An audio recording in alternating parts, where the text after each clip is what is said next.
வையகம் வாழ்க வையகம் வாழ்க வளமுடன். குரு வாழ்க, குருவே துணை. பவானி அறிவுத்திருக்கோயிலின் சார்பாக இன்றைய சிறப்பு சிந்தனை விருந்துக்கு அனைவரையும் வருக வருக என வரவேற்கிறோம். நிகழ்ச்சியின் முதலாவதாக இறை வணக்கம் குரு வணக்கம் பாட அருள்நிதி திருமதி அம்மா அவர்களை அன்போடு மேடை கலைக்கிறோம். வாழ்க குருவே துணை. அனைவருக்கும் மாலை வணக்கம். வாழ்க வளமுடன். இறை வணக்கம். எல்லாம் வல்ல தெய்வமது எங்கும் உள்ளது நீக்கமர சொல்லால் மட்டும் நம்பாதே சுயமாய் சிந்தித்தே தெளிவாய் வல்லாய் உடலில் இயக்கமவன் வாழ்வில் உயிரின் அறிவுமவன் கல்லார் கற்றார் செயல் விளைவாய் காணும் என்ப துன்பமவன் அவனின் இயக்கம் அணுவாற்றல் அணுவின் கூட்டு பக்குவம் நீ அவனில்தான் நீ உன்னிலவன் அவன் யார் நீ யார் பிரிவேது அவனை மறந்தாள் நீ சிறியோன் அவனை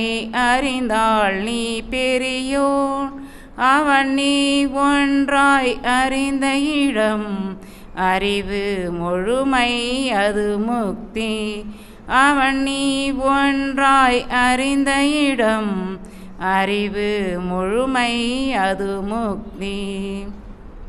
குரு வணக்கம்.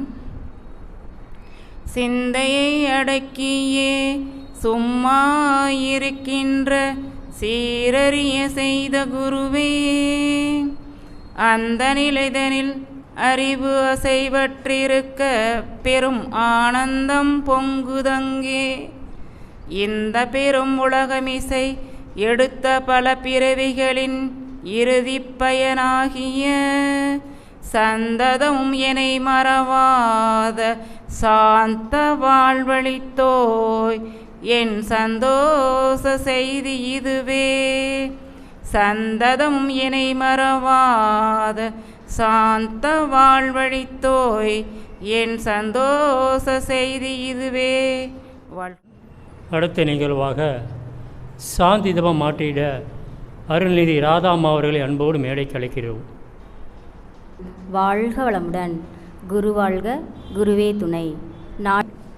அடுத்த நிகழ்வாக வரவேற்புரையாற்றிட அருள்நிதி கே சுமதியம்மா அவர்களை அன்போடு மேடைக்கு அழைக்கிறோம்.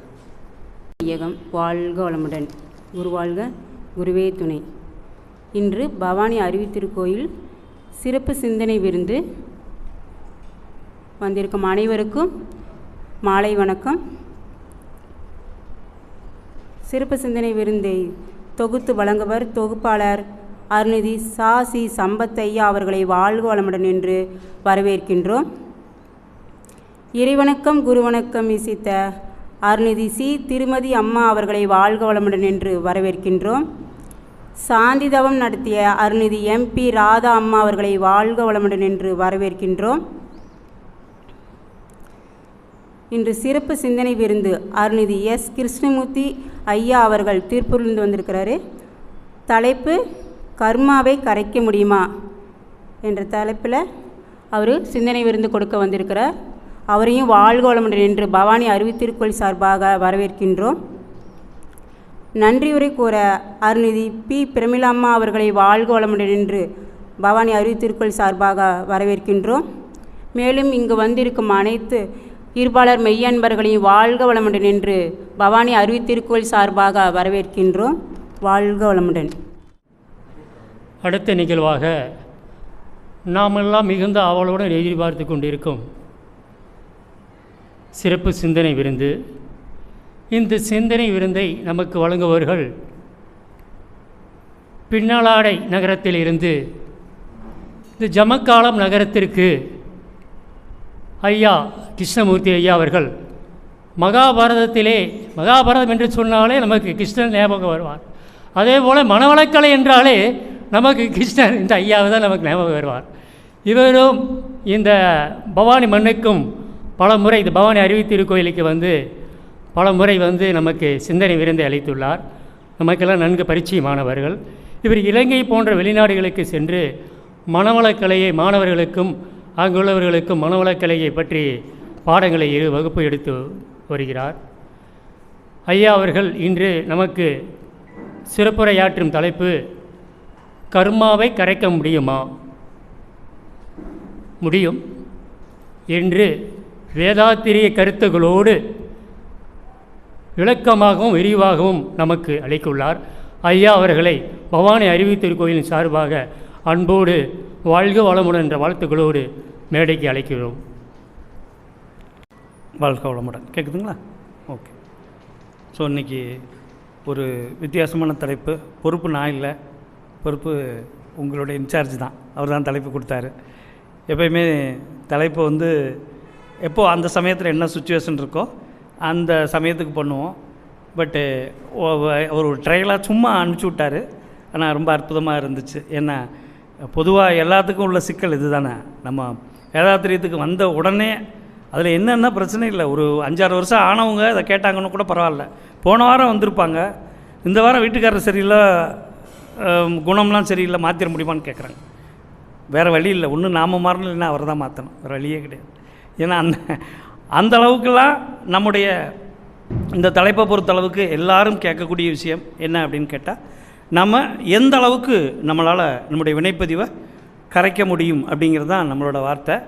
ஆனால் உங்களுக்கே தெரியும், ஒரு பொருள் அப்படின்னு இருந்துச்சுன்னா அதை கரைக்க முடியும், அதை உடைக்க முடியும், கரைக்க முடியும், கலக்க முடியும், எல்லாம் பண்ணலாம். பட் இது கண்ணுக்கு தெரியாத பதிவுகள் எல்லாமே நம்முடைய எலக்ட்ரோ மேக்னட்டிக் ஃபீல்டு மாதிரி இது கண்ணுக்கு தெரியாத ஒரு சக்தி. இதை கரைக்க முடியாது. மகரிஷியோட வார்த்தைகளில் சொன்னால் கழிக்க முடியும். ஏன்னா சேர்த்தது ப்ளஸ்ஸு மைனஸ் பண்ணுறது, அதான் அவருடைய வார்த்தை. கழிக்க முடியும், அதுபோல் முறிக்க முடியும். உங்களுக்கே தெரியும், முறிக்க முடியும் அப்படிங்கிற வார்த்தையை பயன்படுத்துவார். இன்னொன்று சமன்படுத்த முடியும். அதெல்லாம் அவரோட வார்த்தைகள் முக்கியம். அதில் கடைசியாக ஒரு முக்கியமான விஷயத்தை பண்ணும்போது சஞ்சிதம்னு வரும்போது அழிக்க முடியுங்கிற வார்த்தையும் பயன்படுத்துவாங்க. ஸோ நம்ம கரைக்க முடியுமா அப்படின்னு கேட்டது, நம்ம பொதுவாக இறந்தவர்களை அஸ்திகளை கரைக்கிறது, சில விஷயங்களை நம்ம வந்து கரைத்தல்ங்கிற வார்த்தையை தான் நம்ம பொதுவாக பழகி வச்சுருக்கிறோம். இந்த தலைப்பில் வந்து நிறையா சொல்கிறாங்க. இது எப்படின்னு கேட்டிங்கன்னா, கர்மாவை கரைக்க முடியுமா அப்படின்னா, அவர் ஜக்கி வாசுதேவெல்லாம் வந்து ஒரு புத்தகமே கர்மாங்கிற பேரில் எழுதியிருக்கார். நிறைய விஷயங்களை அலசுறார். ஆனால் நிறைய விஷயங்கள் நிறைய தெரிஞ்சுக்கிட்டு அதை படிக்க வேண்டிய அந்த இதெல்லாம் இருக்குது. ஆனால் மகரிஷிக்கிட்ட ரொம்ப எளிமையாக செயல் விளைவு தத்துவம், பாவப்பதிவுகளும் நீக்கும் வழிகளும், கர்மயோகம், இது எல்லாமே மகரிஷியோட இந்த சப்ஜெக்டோடு சேர்ந்தது. பிறப்புக்கு முன்னும் இறப்புக்கு பின்னும் உயிரின் நிலை, இது எல்லாமே சேர்ந்தது. ஆனால் ஒரு சிக்கலான விஷயம் என்னென்னா, எல்லாமே தொடர்பு இருக்குது இந்த சப்ஜெக்ட்டுக்கு. அதான் கொஞ்சம் சிக்கலான விஷயம். நானும் ஒரு 10-12 மணி நேரம் முயற்சி பண்ணி பார்த்துட்டேன். எனக்கே நிறைவு இல்லை இதை கொண்டு வரதில்லை. ஏன்னா அவ்வளோ விஷயங்கள் உள்ள ரொம்ப அப்படியே ஒன்றை தொட்டால் இன்னொன்று அப்படி போய்கிட்டே இருக்குது. அதனால் ஏதோ முடிஞ்ச அளவுக்கு பண்ணுறதான ஒழிய மற்றபடி இதில் இன்னும் நிறைய விஷயங்கள் இருக்குதுன்னு நம்ம பார்க்குறோம். ஸோ கர்மா கரைத்தலுக்குரியதா அப்படின்னு கேட்டால், மகரிஷி அவங்க சொல்லக்கூடிய விஷயம் நாம் கட்டாயமாக அதற்கு சமமான ஒரு வார்த்தையை தான் நம்ம பார்க்குறோம். அதனால் நம்ம அடுத்த ஸ்லைடுங்க. முதல்ல கர்மா அப்படின்னா என்ன அப்படின்னு கேட்டால், செயல். ஒரு செயலை செஞ்சோம்னா நிச்சயமாக அது ஒரு பதிவை ஏற்படுத்தும். அந்த பதிவை தான் நம்ம என்னென்னு சொல்கிறோம் அப்படின்னா, அந்த செயலை தான் வினைன்னு சொல்கிறோம். அந்த வினை மூலமாக இப்போது எனக்கு தாகம் எடுக்குது அப்படின்னா அது ஒரு தேவை அல்லது உணர்ச்சி. அதுக்காக நான் என்ன செய்கிறேன், ஒரு செயல் செய்கிறேன். அந்த செயல் மூலமாக என்ன செய்யுது, அந்த தாகம் தீருது. அந்த ஒரு வினை என்ன செய்யுதுன்னா தீருது. தீர்ந்த உடனே என்ன செய்யுது, அது ஒரு பதிவாக மாறுது. அந்த பதிவு என்ன செய்யுது அப்படின்னு கேட்டால் அதுவே விதியாக மாறுகிறது. இப்படி எந்த இடத்துலையுமே வினை, அதாவது கர்மா, செயல், வினை, பதிவு, விதி, இந்த மூணும் அந்த விதின்னு வரும்போது தான் நமக்கு சிக்கல் வருது. அதை எங்கே போய் தீர்க்கலாம், தேனி போயிடலாமா, குச்சனூர் போயிடலாமா அப்படின்னு நம்ம ஒரு கணக்கு போட்டுக்கிட்டே இருக்கோம். ஆனாலும் போகும்போது இருக்கிறதுலே கிழிஞ்ச சேலையாவோ கிழிஞ்ச வேஷ்டியை மட்டும்தான் எடுத்துகிட்டு போகிறோம் அந்த குளத்தில் விடுறது. ஒரு பட்டு சேலை மிதக்கிறதையாவது நானும் பார்க்கலான்னு பார்க்குறேன், ஒரு சான்ஸும் இல்லை. என்ன காரணம்னு தெரியல. கடவுளுக்கே ஒரு கஞ்சத்தனம் அதுக்குள்ளே போடுறது. எல்லாருமே சொல்லுவாங்க, உங்களுக்கு தெரியும், வள்ளலார் வந்து முதல் முறையாக ஒரு குறிப்பிட்ட சமூகத்தோட கெட்ட பேர் வாங்கினது எதனால் அப்படின்னு கேட்டிங்கன்னா, முதல் விஷயமே என்னென்னா, மிகப்பெரிய ஒரு யாகம் நடந்தது. ஒரு மன்னர் நடத்திக்கிட்டு இருந்தார். அந்த யாகத்துக்கு போனார். போகும்போது நிறையா உயிரினங்கள் வரிசையாக வச்சுருக்காங்க. அந்த உயிரினங்கள்லாம் அந்த யாகத்துக்குள்ளே போடுறதுக்காக வச்சுருக்காங்க. அப்போது இவர் போனவர் என்ன கேட்குறாரு, இந்த உயிரினங்களெல்லாம் எதுக்கு போடுறீங்க அப்படின்னு கேட்குறாரு.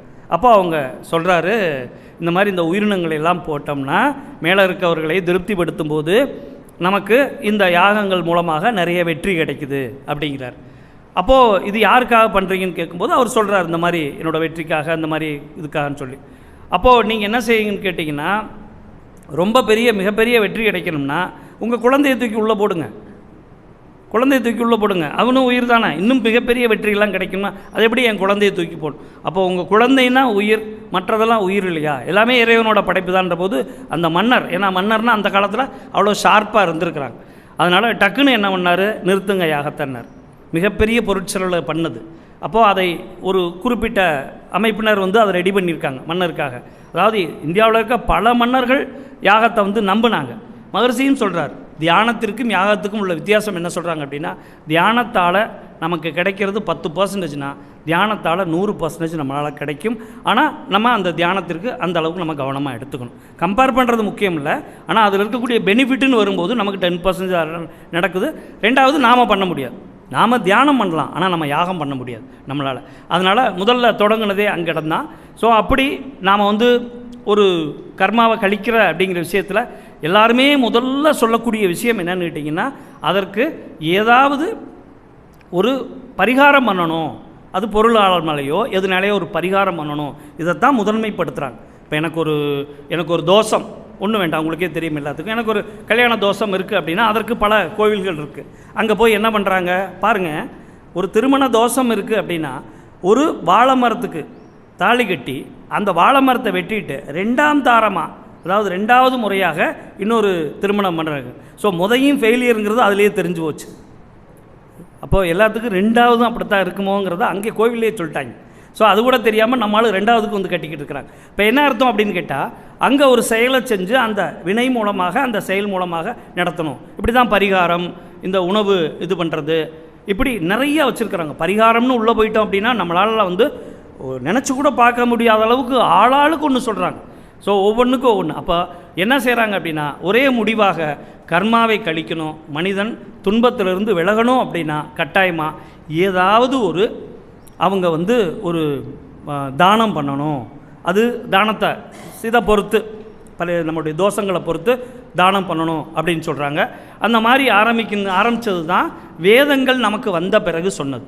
ஆனால் ஆதி தமிழ்லையும் தமிழ் சமூகத்திலையும் தமிழ் வேதங்கள்லையும் எப்போதும் ஒரு செயலுக்கு விளைவு உண்டு.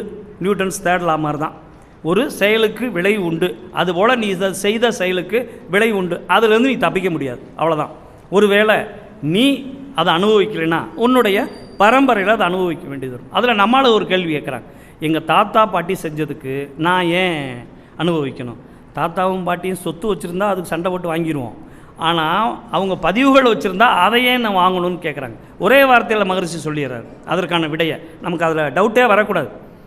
நம்முடைய பிறவி, நம்முடைய அடுத்த பிறவி என்பது நம்முடைய குழந்தைகள் தான் வேதாத்திரியத்தில். அப்போ நான் என்னுடைய தாய் தந்தையோட பிறவி. அப்போ நான் என்னுடைய ஆன்மா தாய் தந்தையாக இருந்தபோது நான் என்னெல்லாம் செய்தனோ அந்த பதிவின் ரூபத்தில் தான் இப்போ நான் அவங்களுக்கு மகனாக இருக்கேன். இப்போ என்னுடைய மகன் யாருன்னா என்னுடைய பதிவுகள். அப்போது இந்த இடத்துல உடம்பு மாறுதே ஒழிய ஆன்மாவும் பதிவுகளும் மாறுவதில்லை.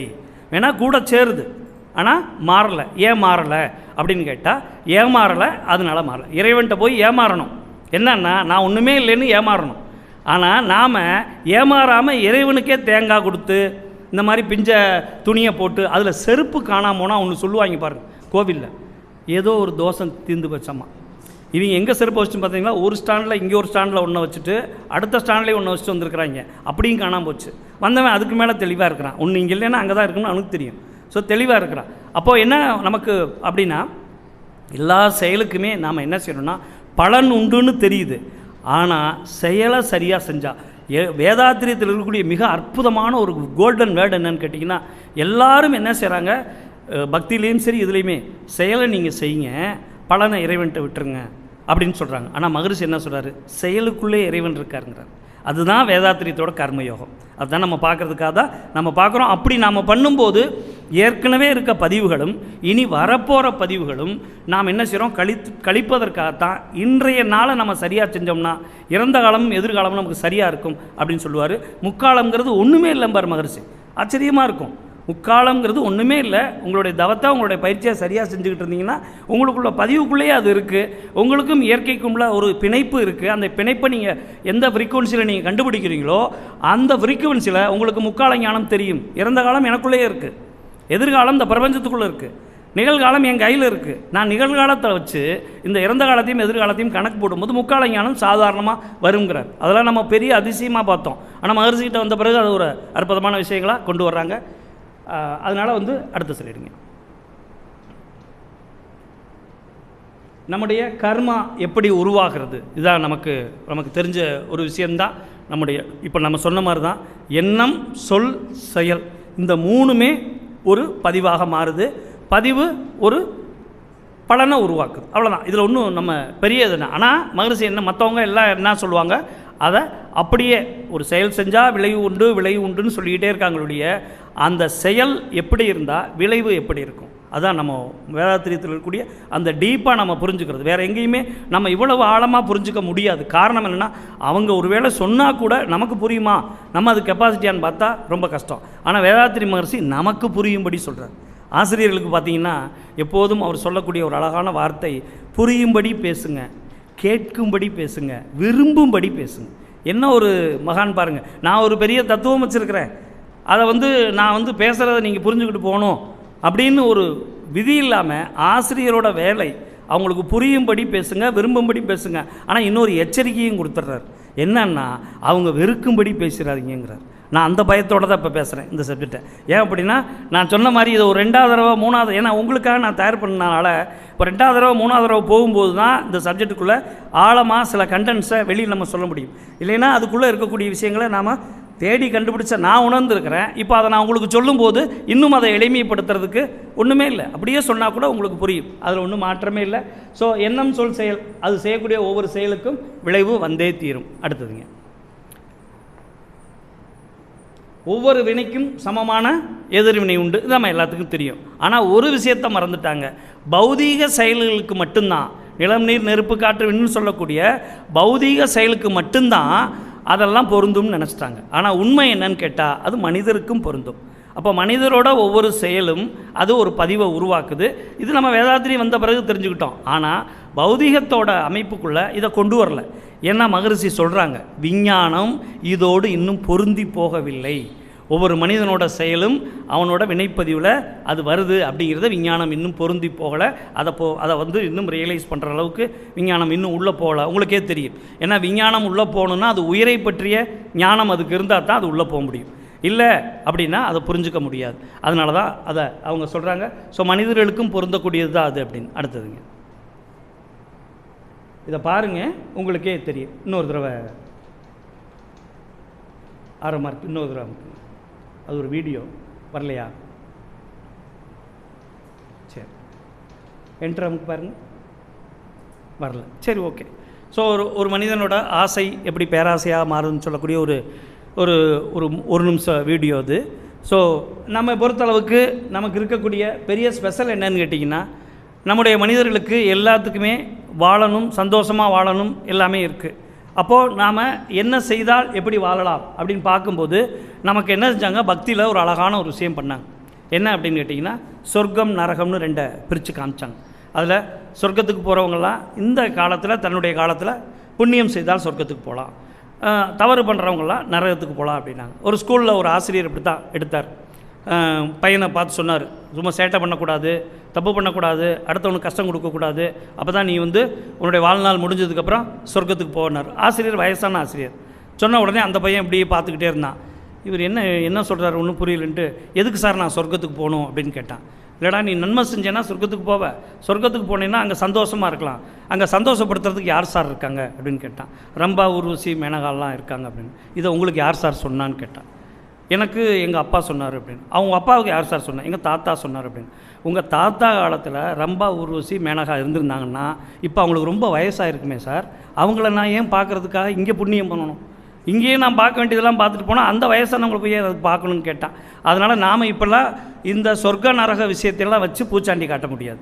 அப்போ மகரிஷி என்ன சொல்கிறாரு, சுவரகம், உனக்குள்ளே இருக்கக்கூடிய பதிவுகளை அகமாக இருக்கக்கூடிய தெய்வத்துக்கு தடையாக இருக்கக்கூடியதை நீ தாண்டி உள்ளே போயினா அதுதான் சொர்க்கம். நர அகம்னு வரும்போது நீ எதெல்லாம் இந்த உலகப்பற்றோட இந்த இறைவனை உனக்கு கண்ணுக்கு மறைச்சிருக்கோ அந்த திரையை விலக்கி, ஆணவம் கண்மம் மாயின்னு சொல்லக்கூடிய திரையை நீ எப்போது விளக்கிக்கிறியோ, எப்போ அந்த திரை விலகுதோ அப்போது உனக்குள்ளே இருக்கக்கூடியது தெரியும். அதனால் நரகமும் சொர்க்கமும் எங்கோ இல்லை, உனக்குள்ளே இருக்குது. அப்படிங்கிறதுக்காகத்தான் அந்த வினை சொல்ல, அதாவது கடந்து உள்ளே போன்னு சொல்லக்கூடிய வினை சொல்ல என்ன செஞ்சிட்டாங்கன்னா பெயர் சொல்லாக மாற்றி அதை கடவுள்னு ஆக்கிட்டாங்க. அங்கே தான் நமக்கு சிக்கல் வந்தது. இருந்தாலும் இந்த உலகத்தை இறைவன் படைச்சிருக்காரு, இறைவன் காக்கிறாரு. அப்போது நீ இந்த உலகத்தில் கூடிய எல்லாருக்கும் யாருக்கு நீ துன்பம் கொடுத்தாலும் நீ நரகத்துக்கு போகணும்னு சொல்லி ஒரு படிப்போ வேறு ஒரு விஷயமோ இல்லாதவங்களுக்கு அது சொல்லி கொடுத்ததில் ஒன்றும் தப்பு கிடையாது. அதனால் ஒன்றும் நம்ம அது பெரிய தவறு இல்லை. ஆனால் என்ன ஒரு விஷயம் வந்துருச்சு அப்படின்னு கேட்டால், சில பேருக்கு வாழ்க்கை ரொம்ப கஷ்டமாக இருக்கும்போது அவங்க என்ன செஞ்சிட்டாங்க அப்படின்னா மற்றவங்களும் நரகத்தில் தான் இருக்காங்கன்னு முடிவு பண்ணிட்டாங்க. ஸோ உங்களுக்கு தெரியும், ஒரு நரகத்துக்கு சொர்க்கத்துக்கு ஒரு சின்ன ஒரு கதை, ஒரு சின்ன ஒரு சம்பவம் சொல்லுவாங்க. ஒரு ஆள் என்ன பண்ணியிருக்கான், நரகத்தில் இருக்கான். அவன் நிறையா நல்ல உணவெல்லாம் வந்திருக்கு, நல்லா கமன்னு ஒரு பாயாசம் வந்திருக்கு. அது ஒரு பெரிய வட்டில் கொடுக்குறாங்க. அந்த பாயாசம் சூடாக இருக்குது, அதை ஆற வச்சு குடிக்கணும். பார்த்திங்கன்னா இவ்வளோ பெரிய கரண்டி கொடுக்குறாங்க. அப்போ அந்த பாயாசத்தை எடுத்து இப்படி சாப்பிட முடியாது. இவன் என்ன பண்ணுறான், என்னடா நமக்கு இவ்வளோ பெரிய கரண்டி கொடுத்துருக்காங்க, ஏதோ ஒரு பொய் வேஷம் பண்ணுறாங்க, நான் அப்போ சொர்க்கத்தில் என்ன பண்ணி வச்சுருக்காங்கன்னு போய் பார்ப்போம்னு சொல்லிட்டு சொர்க்கத்துக்கு போகிறான். அங்கே போனால் இங்கே பாத்திரம் வச்சுட்ருக்கான், இன்னொருத்தன் ஆப்போசிட் உட்காந்துருக்கான். இந்த பாத்திரத்தில் வச்சுருக்கான், அவனுக்கு கூட்டிக்கிட்டு இருக்கான், அவன் பாத்திரம் இவனுக்கு கூட்டிக்கிட்டு இருக்கான். ஸோ அங்கே எந்த பிரச்சனையுமே இல்லை. அப்போ அவன் யோசிக்கிறான், ஓ சொர்க்கத்துக்கு நரகத்துக்கு தான் வித்தியாசம். என்னுடைய வாழ்க்கையை நான் இயற்கையை புரிஞ்சுக்கிட்டு வாழும்போது சொர்க்கமும் நரகமும் எனக்குள்ளேயே இருக்குது அப்படிங்கிறத புரிஞ்சுக்கிறாங்க. ஸோ இந்த இடத்துல நாம் என்ன செய்கிறோம் அப்படின்னா பதிவுகளை 2 வகையாக பிரிக்கிறோம். ஏன்னா வினைப்பதிவு, கர்மா பதிவுகள் எல்லாங்கிறது எல்லாம் ஒரே வார்த்தை தான். இம்ப்ரின்சஸ்ஸு அந்த மாதிரிலாம் எல்லாம் ஒரே வார்த்தை தான். ஆனால் பதிவுகள் எல்லா செயலுக்கும் உண்டு. ஆனால் என்ன விதமாக பதிவுகள்னால் 2 வகையாக உண்டு. ஒரு பதிவு என்னன்னு கேட்டிங்கன்னா அதைத்தான் நம்ம சொல்லக்கூடிய பதிவு புண்ணிய பதிவுங்கிறாங்க, புண்ணிய பதிவுங்கிறாங்க. இன்னொன்று பாவப்பதிவுங்கிறாங்க. அது என்ன புண்ணிய பதிவு, பாவப்பதிவு? அடுத்ததுங்க, இப்போது ஒரு செயலை மகரிஷி சொல்லக்கூடிய கர்மயோகங்கிற வார்த்தை ஒன்று போதும். கர்மம் ப்ளஸ் அறம், கர்ம அறம், அதாவது கர்ம யோகம்ங்கிற வார்த்தைக்கு மகரிஷி என்ன சொல்கிறாங்கன்னா கர்ம அறம், செயல் அறம்னு சொல்கிறார். யாருமே இப்படி மொழிபெயர்த்தது கிடையாது, மகரிஷி மட்டும்தான் அப்படி மொழிபெயர்க்கிறார். அந்த அறம்ங்கிற விஷயத்தில் அவர் என்ன சொல்கிறாருன்னா, செயலை ஒழுக்கம், கடமை, ஈகைன்னு சொல்லி நீ சரியாக பகுத்து புரிஞ்சுக்கிட்டு செஞ்சேன்னா அந்த செயலில் வரக்கூடிய அத்தனையுமே புண்ணியந்தான். அதை விடுத்து வேற ஒரு ட்ராக்கில் நீ பண்ண அப்படின்னா, அதை 3ஐயும் விடுத்துட்டு ஏதோ ஒரு காரணத்துக்காக நீ பண்ணேன்னா அது நரகம். முடிச்சிட்டார், அவ்வளோதான், வேறு ஒன்றுமே இல்லை. அப்போ அது பாவப்பதிவு அப்படின்னு முடிச்சிட்டார். அடுத்தது, ஸோ அப்போ பாவப்பதிவுக்கும் புண்ணிய பதிவுக்கும் உள்ள ஒரே வித்தியாசம் என்னென்னா, நாம் சொல்லக்கூடிய 2 ஒழுக்க பண்பாடு தான் அங்கே வருது. ஸோ நம்முடைய இந்த இடத்துல மகரிஷியோட ஒரு அட்டகாசமான ஒரு விஷயம் இருக்குது. அவர் என்ன சொல்கிறாரு, தமிழில் மகரிஷியோட சில வார்த்தைகளை கவனிக்கும்போது நம்ம அப்படியே ஸ்கிப் பண்ணி போயிடும். புண்ணியத்தின் பார்ப்படும்னு ஒரு வார்த்தையை கொடுத்துருக்காரு. அதாவது இந்த மாதிரி நம்ம அறவழியில் செய்ய புண்ணியத்தின் பார்ப்படும்னா, நான் என்ன புண்ணியத்தின் பார்ப்படும்னா சரி புண்ணியத்திற்கு கட்டுப்பட்டது, புண்ணியத்திற்கு உட்பட்டது அப்படின்னு நினச்சிட்டு அந்த வார்த்தையை பார்ப்படும், புண்ணியத்தின் பார்ப்படுங்கிற வார்த்தையை ஆங்கிலத்தில் என்ன மொழிபெயர்ப்பில் இருக்குன்னு பார்த்தா அவ்வளவு அழகாக ஆங்கிலத்தில் the fails within the realm the of அல்சர்னு சொல்கிறார். என்னடா இந்த அர்த்தத்துக்கு என்னென்னு தமிழில் எடுத்து பார்த்தா அதுக்கு அரிஸ்டாட்டில் இருந்து எத்தனை நம்முடைய மிகப்பெரிய மேதைகள்னு சொல்லக்கூடிய அரிஸ்டாட்டிலாக இருக்கட்டும், சாக்ரட்டிஸாக இருக்கட்டும், பிளாட்டோவாக இருக்கட்டும், அத்தனை பேரும் அந்த ஒரு வார்த்தைக்கு, அவர் சொல்லக்கூடிய தமிழ் வார்த்தை ஒரு வார்த்தைக்கு என்ன அர்த்தம் கொடுத்துருக்காங்க அப்படின்னு கேட்டால், அதாவது நமக்கு இருக்கக்கூடிய மிக முக்கியமாக இந்த வார்த்தையில் அவங்க கொடுக்குற ஒவ்வொன்றுக்கும் பாருங்கள், பொன்னான நடுநிலைன்னு சொல்கிறாங்க ஒருத்தர்.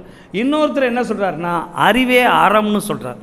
இது எல்லாம் என்ன அர்த்தம்னா வெறும் ஒரே ஒரு வார்த்தை அவர் கொடுத்துருக்கிற புண்ணியத்தின் பார்ப்படும் அப்படிங்கிற ஒரு வார்த்தைக்கு அவ்வளவு அர்த்தம். அவங்க என்ன சொல்கிறாங்க அப்படின்னா, அறிவை பயன்படுத்தி இந்த ஒழுக்கம், கடமை, ஈகைன்னு சொல்லக்கூடிய விஷயங்களை நம்ம புரிஞ்சு ஒரு செயலை செய்யும்போது கிடைக்கக்கூடிய அத்தனையுமே நன்மை தான், அதனால் துன்பமே வராது அப்படிங்கிறதா இவ்வளோ பெரிய தத்துவத்தை அந்த ஒரு சின்ன ஒரு அரை வரியில் மகரிஷி அதை எடுத்து காட்டுறாங்க. மகரிஷிக்கிட்ட இருக்கக்கூடிய தமிழ் பெரிய விஷயம் இல்லை, அந்த ஆன்மீக தமிழ் பெரிய விஷயம் இல்லை, அது உலக இலக்கியத்துக்கு உலக தத்துவத்தோட ஒத்து போகுது பாருங்கள். அதுதான் மூணாவது அவர்கிட்ட இருக்கக்கூடிய அந்த ஒரு அற்புதமான விஷயம். அடுத்ததுங்க. ஸோ இந்த மாதிரி பதிவுகள் திரும்ப திரும்ப நமக்கு என்ன செய்யும் அப்படின்னா, இந்த அறமற்ற பதிவுகள் என்ன செய்யும்னு கேட்டிங்கன்னா, மீண்டும் மீண்டும் மீண்டும் மீண்டும் நம்மளை என்ன செய்யும், திரும்ப திரும்ப பிரதிபலித்து நமக்குள்ளே அதே தவறுகளை செய்ய சொல்லி தூண்டிக்கிட்டே இருக்கும். நல்லது என்ன செய்யும், அதை எத்தான் பண்ணும். ஏன் நமக்கு அந்த பதிவுகள் நமக்குள்ளே ஏற்படக்கூடிய, அது எங்கே பதியுது, எப்படி பதியுது, ஏன் பதியுது, இதெல்லாம் நம்ம பார்க்க போகிறோம். ஆனால் அந்த பதிவுகள் என்ன செய்யுது, நல்ல பதிவுகள் நல்ல விஷயத்தையும், கெட்ட பதிவுகள் கெட்ட விஷயத்தையும். இப்போ ஒரு இதுக்கு போகிறோம், கோயிலுக்கு போகிறோம், நிம்மதியாக இருக்குது, அடுத்த நாள் என்ன செய்வோம், அந்த டைமில் கோயிலுக்கு போகணுன்னு தோணும். இது ஒரு பிரதிபலிப்பு பதிவு தான்.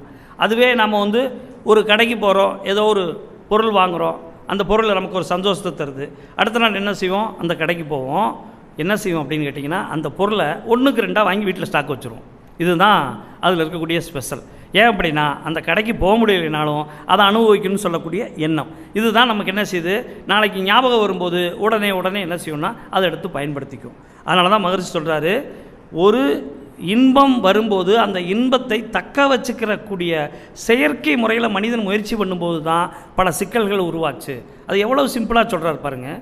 அந்த பிரச்சனை எங்கேருந்து வந்துச்சு அப்படின்னா, இன்பத்தை மனிதன் தொடர்ந்து தேவையில்லாத போதும் அனுபவிக்கணும்னு நினைக்கும்போது, அதை தக்க வச்சுக்கணும்னு நினைக்கும்போது செயற்கை முறையில் முயற்சி பண்ணான். அந்த செயற்கை முறையில் தான் அவனுக்கு துன்பம் என்பது வந்தது. இது எல்லா விஷயத்துக்கும் பொருந்தும்.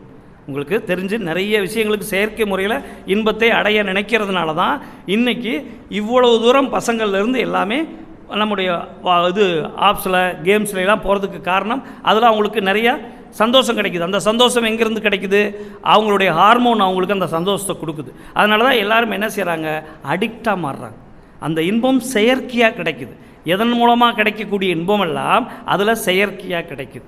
ஸோ காயல்பத்து கூட மகரிஷி சொல்லுவாங்க, செயற்கையாக நமக்கு ஏற்படக்கூடிய இன்பத்தை வர வச்சுக்கிற அந்த தூண்டுதலில் இருந்து விலக்கி கொள்வதற்காகத்தான் காயல்பம்னு சொல்லக்கூடிய விஷயம் பண்ணுறோம். அதில் எக்ஸஸான எனர்ஜியை நாம் ஓஜஸுங்கிற சக்தியை பாசிட்டிவாக நம்முடைய ஓஜஸ் சக்தியாக மாற்றிக்கும் போது நமக்கு தூண்டுதல் கிடையாது, பிரச்சனை கிடையாது. நம்முடைய வாழ்க்கையில் நமக்கு அந்த எக்ஸஸான விஷயங்கள்னால தான் தூண்டுதல் வரும்பார். அதுபோல் இந்த இடத்துல நம்ம என்ன கவனிச்சிக்க வேண்டியது இருக்குது அப்படின்னா, நம்மை பொறுத்தளவுக்கு நமக்கு சரியான பதிவுகள் நமக்கு நல்ல விஷயங்களை தருது. அதனால தான் அவங்க என்ன சொல்கிறாங்க, ரொம்ப முக்கியம் பாருங்கள், தீயவை செய்தால் நம் நிழல் போல் எப்போதும் நம்ம காலடியில் எப்படி நம்ம நிழல் நம்மளை தொடருமோ அதுபோல் வள்ளுவர் பாருங்கள், அவர் சொன்ன வார்த்தையை மகரிஷி எங்கே எடுத்து பிரயோகிக்கிறார் பாருங்கள். தீயவை செய்தால் அது நம்முடைய நிழல் போல் நம்மளை தொடர்ந்து வரும். அதுபோல் இங்கே என்ன செய்கிறோம் அப்படின்னா, மகரிஷி சொல்கிறாரு, தவறு செய்கிறவனோட பதிவும் அவனுக்கு சூழ்நிலை பார்த்துக்கிட்டே இருக்கும். அந்த சூழ்நிலையில் அதை எப்படியாவது நிறைவேற்றிக்கணும்னு சொல்லி அது தேடிக்கிட்டே இருக்கும். ஏன் அப்படின்னா, எப்போ பாவப்பதிவுகள் நம்ம செய்கிறோமோ அப்போது நம்முடைய அறிவு தனியாகவும் உணர்ச்சிகள் தனியாகவும் பிரிஞ்சிருது. நாம் அறிவோடு தரத்தோடு ஒழுக்கம் கடமை ஈகைன்னு செய்யும்போது, நாம் அறிவோட விழிப்புணர்வோடு செய்யும்போது நமக்கு எந்த பிரச்சனையும் இல்லை. ஆனால் அது இல்லாமல் செய்யும்போது, அது உணர்ச்சி அளவில் பண்ணும்போது, இந்த புலன்களில் மீண்டும் மீண்டும் பிரதிபலித்து அது உடனே செய்ய தூண்டிக்கிட்டே இருக்கு. அதனால் இதுதான் ரொம்ப ரிஸ்க். உங்களுக்கே தெரியும், நல்ல விஷயங்கள் உங்களுக்குள்ளே எவ்வளோ சீக்கிரம் பதியுது, கெட்ட விஷயங்கள் எவ்வளோ சீக்கிரம் பதியுதுன்னு உங்களுக்கு தெரியும். நம்ம ஒரு நடிகரை பற்றியோ இல்லை நம்ம பக்கத்து வீட்டுக்காரங்களை பற்றியோ ஏதாவது ஒரு தவறான செயல் ஒரு சொன்னாங்கன்னு வச்சுக்கோங்க, உடனே நம்புவோம். ஆனால் அவங்கள பற்றி உயர்வாக சொன்னாங்கன்னு வச்சுக்கோங்க, நாம் நகர்ந்து போயிடுவோம். அப்படியா அப்படின்னு கேட்டு போயிடுவோம். ஆனால் அவங்கள பற்றி தவறுதலாக சொல்லும்போது கூர்மையாக கவனிக்கிறோம். ஒரு இடத்துல எங்கேயாவது 4-5 பேர் கூட்டமாக இருந்தால் படக்குன்னு எட்டி பார்க்க தோணுது. இது மனிதனோட அடிப்படை இயல்பில் இருக்கக்கூடிய விஷயந்தான். இது குறையெல்லாம் கிடையாது, இந்த குறையெல்லாம் பார்க்க முடியாது. இருந்தாலும் மனிதனை பொறுத்தளவுக்கு தவறுகள், குற்றங்கள் இதெல்லாம் சீக்கிரம் பதியுது. அதனால தான் மகரிஷி ரொம்ப 10 வருடம் ஆராய்ச்சி பண்ண அந்த மனுஷன் சொல்லுவார், எண்ணங்களை ஒருபோதும் தவறான எண்ணங்களை உள்ளே அனுமதிச்சிடாதீங்க. அனுமதிச்சிட்டிங்கன்னா அதை வெளியே விரட்டுறது ரொம்ப கஷ்டங்கிறார். ஒரு 10 வருடம் எண்ணத்தை பற்றி ஆராய்ச்சி பண்ண ஒரு மனுஷன் அவர் சொல்கிறார், எப்போதும் வால்பாறையிலேருந்து வரக்கூடிய ஒரு அன்பர் அவர் மகரிஷிக்கு அங்கேருந்து டீ தூள் கொண்டாந்து கொடுப்பார். சாயந்தரம் ஒரு குறிப்பிட்ட நேரம் அந்த டீ தூளை போட்டு குடிப்பாங்க. மகரிஷி குடிச்சிட்ருக்காங்க. ஒரு 20-25 நாளில் டீ தூள் தீர்ந்து போச்சு. கரெக்டாக டீ போடுமா அப்படின்னு உள்ளே இருக்க அம்மாட்ட சொல்கிறாங்க, ஐயா டீ தூள் தீர்ந்து போச்சுங்கிறாங்க. மகரிஷிக்கு அந்த டீ குடித்த அந்த 20-25 நாள் அந்த பழக்கம் டபக்குன்னு அது மேலே அவர் யோசனை போகுது. அந்த டீ வந்து ஒரு குறிப்பிட்ட நேரம் ஒரு மனசுக்குள்ளே இன்றைக்கி டீ இல்லை அப்படிங்கிற அந்த எண்ணம் ஓடிக்கிட்டே இருக்குது. அதுதான் அவர் சொல்கிறார் பிரதிபலிப்பு பதிவு. நான் அந்த டீக்கு அந்த சுவைக்கு என்னுடைய நாக்கு வசப்பட்டுருச்சு, இப்போ அதிலேருந்து விளக்கிக்கிறதுக்கு எனக்கு அது கஷ்டமாக இருக்குது. இதுதான் மனிதனுக்குரிய மிகப்பெரிய சிக்கல் அப்படிம்பார். அடுத்ததுங்க.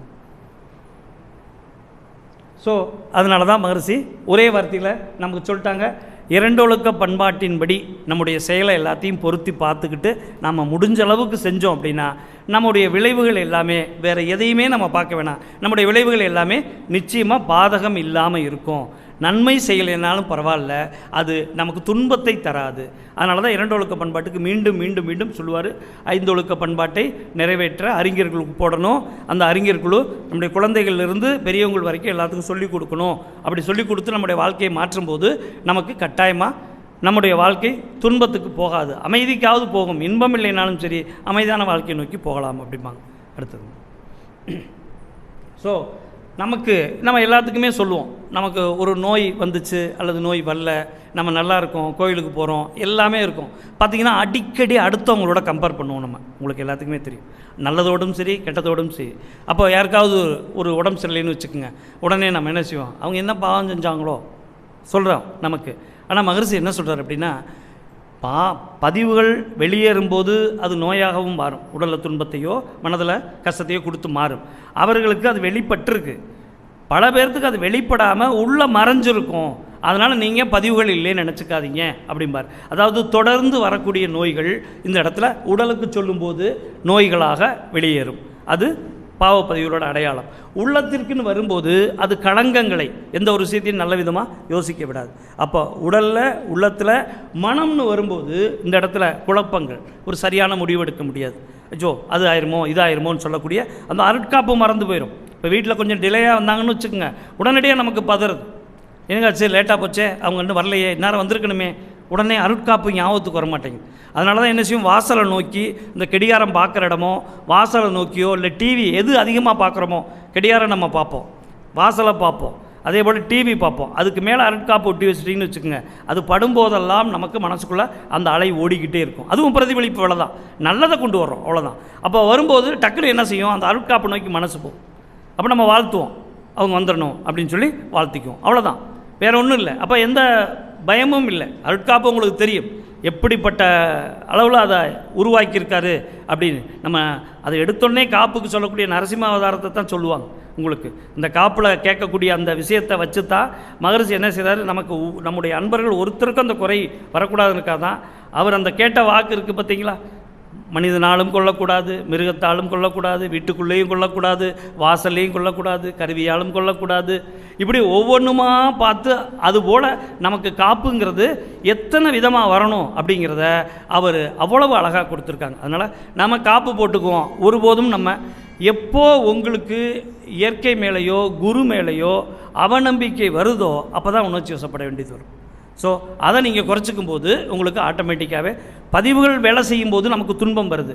பதிவுகளை விட்டுட்டு நம்முடைய மனதையோ அறிவையோ செயல்படுத்தும் போது அது துன்பம் என்ன செய்யுது அப்படின்னா அவ்வளோ தூரம் நம்மளை பாதிக்கிறதில்ல. அதனால தான் நம்ம என்ன செய்கிறோம், அருட்காப்பையோ நாம் சங்கல்பத்தையோ தொடர்ந்து மனசுக்குள்ளே சொல்லலை விட்டுக்கிட்டே இருங்கிறார். அதனால தான் என்ன செய்கிறார், வீட்டுகளில் மகான்களோட படங்களை மாட்டி வைங்கிறார். இதெல்லாம் நமக்கு ஈஸியாக நம்முடைய மன வலிமையை கூட்டக்கூடிய ஒரு விஷயம். ஸோ வாழ்க்கையில் சிக்கல் அதை நம்ம சொன்னோம். இதெல்லாம் இருந்துச்சுன்னா, உடலில் இருந்துச்சு, உள்ளத்தில் இருந்தது, மனதில் இருந்ததுன்னா அப்புறம் வாழ்க்கை எப்படி இருக்கும், சிறப்பாக இருக்கும், வாய்ப்பில்லை. அதுதான் சொல்கிறாங்க. அடுத்ததுங்க. ஸோ நம்முடைய செயல்கள் எங்கெல்லாம் பதிவாகுது அப்படின்னு பார்க்கும்போது நமக்கு நிறைய விஷயங்களில் இதில் கேள்விப்படுவோம், படிப்போம், எல்லாம் பண்ணுவோம். ஆனால் நமக்குள்ளே இது நடக்கக்கூடிய விஷயங்களை நீங்கள் உங்களுக்குள்ளே ஆராய்ச்சி பண்ணால் தான் அது தெரியும்.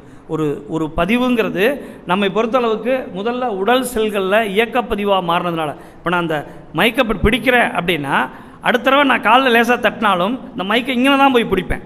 ஏன்னா எனக்கு என்னாச்சு கேட்டினா, இந்த மைக்கை பிடிச்ச அந்த பழக்கத்தில் இங்கேயோலாம் பிடிக்க மாட்டேன்.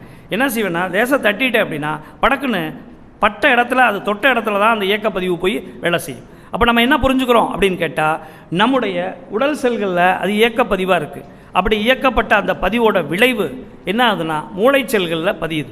ரொம்ப முக்கியமான விஷயம். மகரிஷி இதை சொல்லும்போது அவர் கொடுக்கக்கூடிய உதாரணங்கள்லாம் பார்த்திங்கன்னா, இன்றைக்கி இருக்கக்கூடிய எல்லா ஒரு சிஸ்டத்தில் கம்ப்யூட்டரில் ஒரு ஹார்ட் டிஸ்கில் பதியதை எப்படி இந்த அறிவியலில் பதிகிறாங்களோ அப்போ அவர் டேப் ரெக்கார்டரை வச்சோம் இந்த ஒளிப்பதிவு கருவை வச்சும் அவர் சொல்கிறார். அது அப்படியே இப்போயும் இருக்குது. இன்றைக்கி எப்படி சேட்டலைட்டுக்கு அனுப்பிச்சு இங்கே திருப்பி பூஸ்ட் பண்ணி நம்ம கேட்குறோம் அப்படிங்கிற விஷயத்த சொல்கிறார். அந்த அளவுக்கு ரொம்ப ரொம்ப ஹைடெக்காக அப்பயே சொல்லி வச்சுட்டு போயிட்டார்.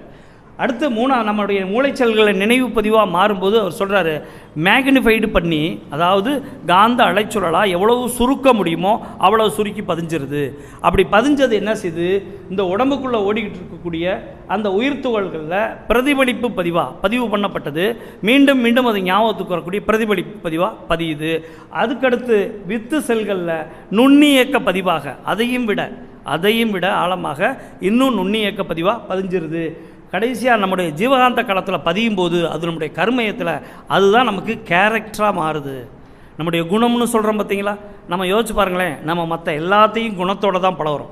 உங்களுக்கு தெரியும், எல்லாரையும் அவங்க உதவலைனாலோ அவங்களுக்கு நம்ம ஒரு அளவுகோல் வச்சுருக்கோம். இவங்க இப்படி டைப்பு, இப்படி பேசுவாங்க, வெள்ளையாக இருக்கேன் போய் சொல்ல மாட்டாங்கிற மாதிரி வெள்ளையாக இருக்கணும், அழகாக இருக்கணும், நல்ல வசதியாக இருக்கணும், இவங்களாம் நல்லவங்கன்னு நமக்கு ஒரு மனசுக்குள்ளே ஒரு மார்ஜின் பண்ணி வச்சுருக்கோம் பாருங்க.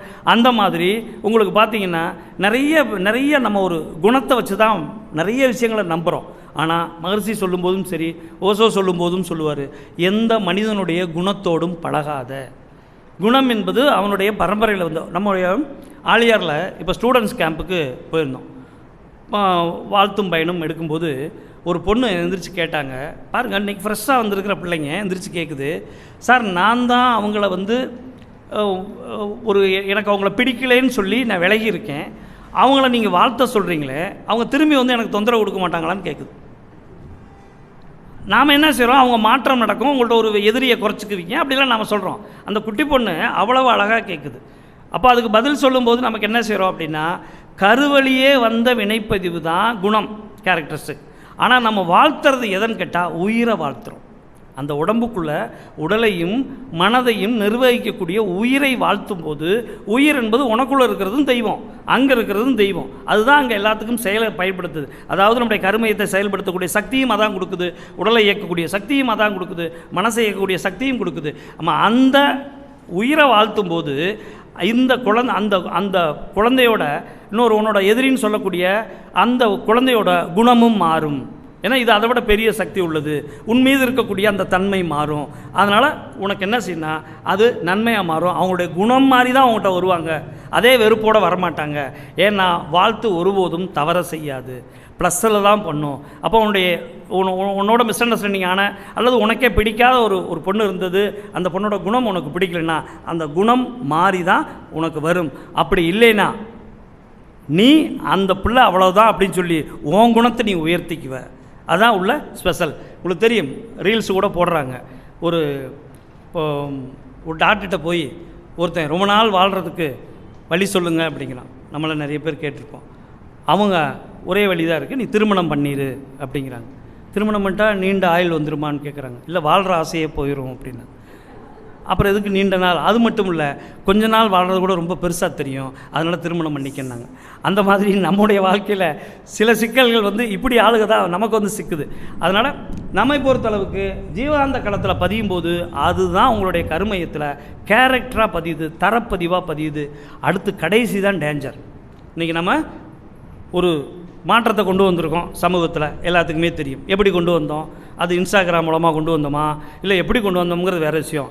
நம்முடைய எண்ண பதிவுகள் இந்த பிரபஞ்சத்தில் வான்காந்த களத்தில் சமுதாய பதிவாக மாறுகிறது. என்ன சார் 35% தானே சார் அவங்களுக்கு போட்டிருக்காங்க, மீதி 65 இருக்காங்களே சார், என்ன சார் பேசுகிறீங்க அப்படின்ற மாதிரி நம்ம பேசுனோம்னா, இல்லை இந்த 65 அங்கே தான் போடலான்னு நினச்சிக்கிட்டு இருந்துச்சு.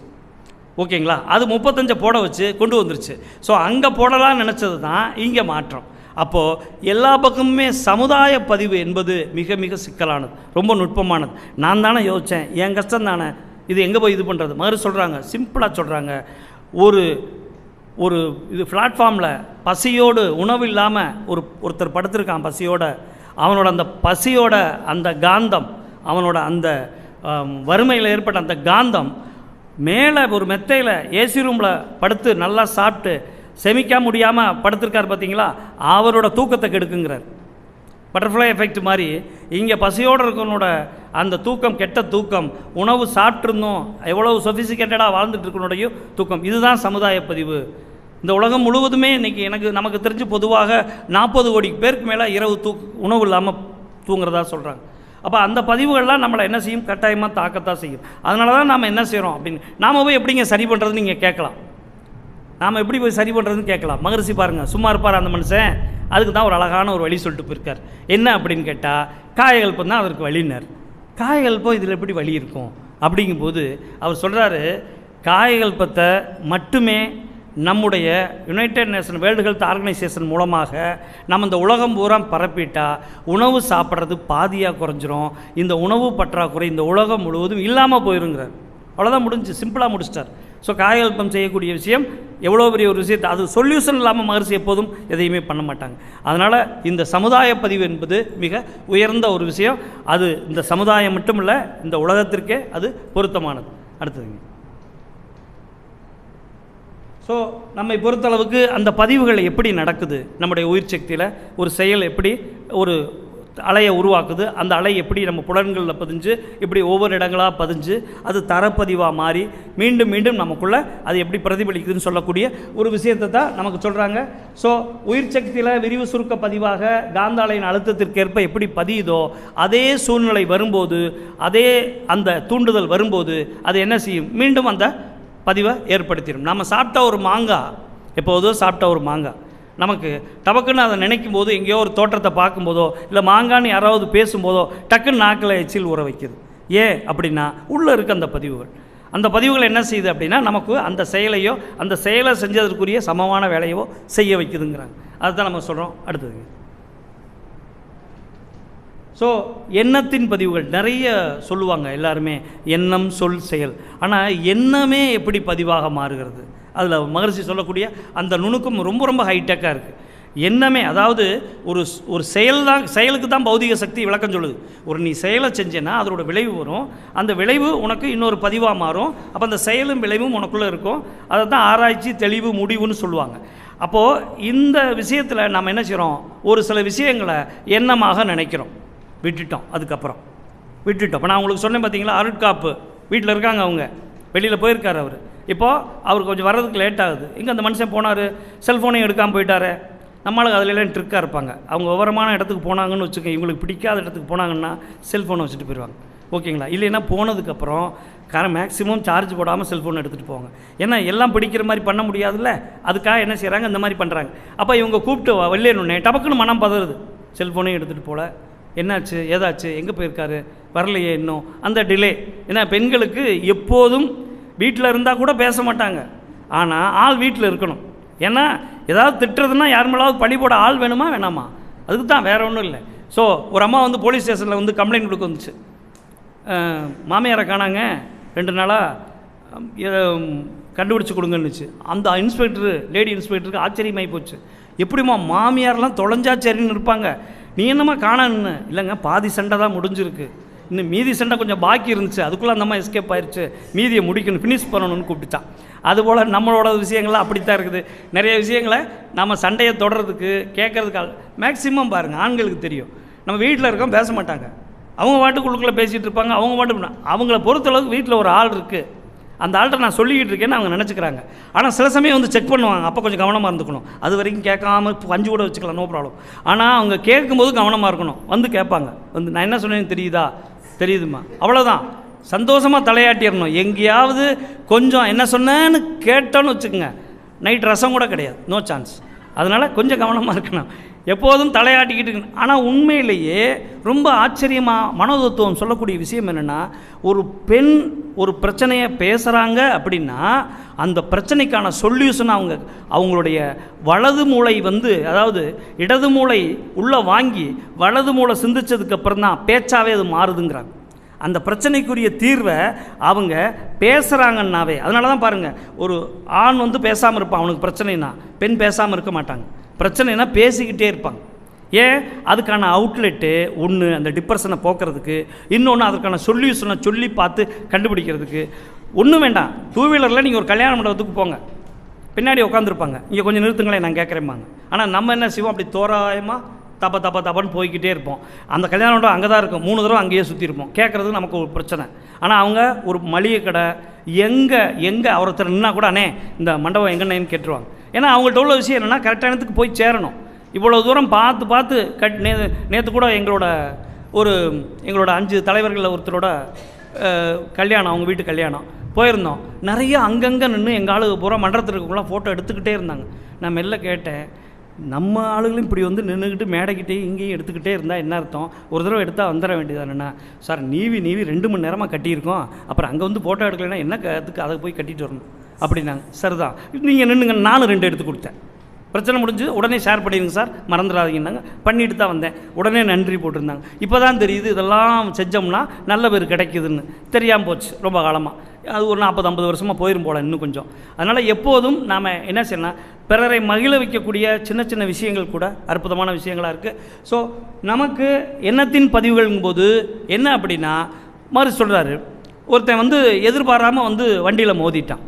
அப்போ மறுசி என்ன சொன்னா, அவன் முகத்தை கவனிங்க, அவன் பிளான் பண்ணி வரல. ஆனால் நமக்கு ஏதோ ஒன்று பார்க்கும்போது என்ன கண்ணா எங்கே வச்சுட்டு வர்ற, அறிவு இருக்கா, எல்லாம் நம்ம கேட்குறோம் அல்லது சண்டை போடுறோம். நம்மளுடைய இடத்த பொறுத்து. அவன் பயில்வானாக இருந்தால் சத்தம் போடாமல் போயிடுவோம் நம்ம, அது வேறு விஷயம். பரவாயில்லன்னே ஒன்றும் பிரச்சனை இல்லைன்ட்டு போயிடுவோம்.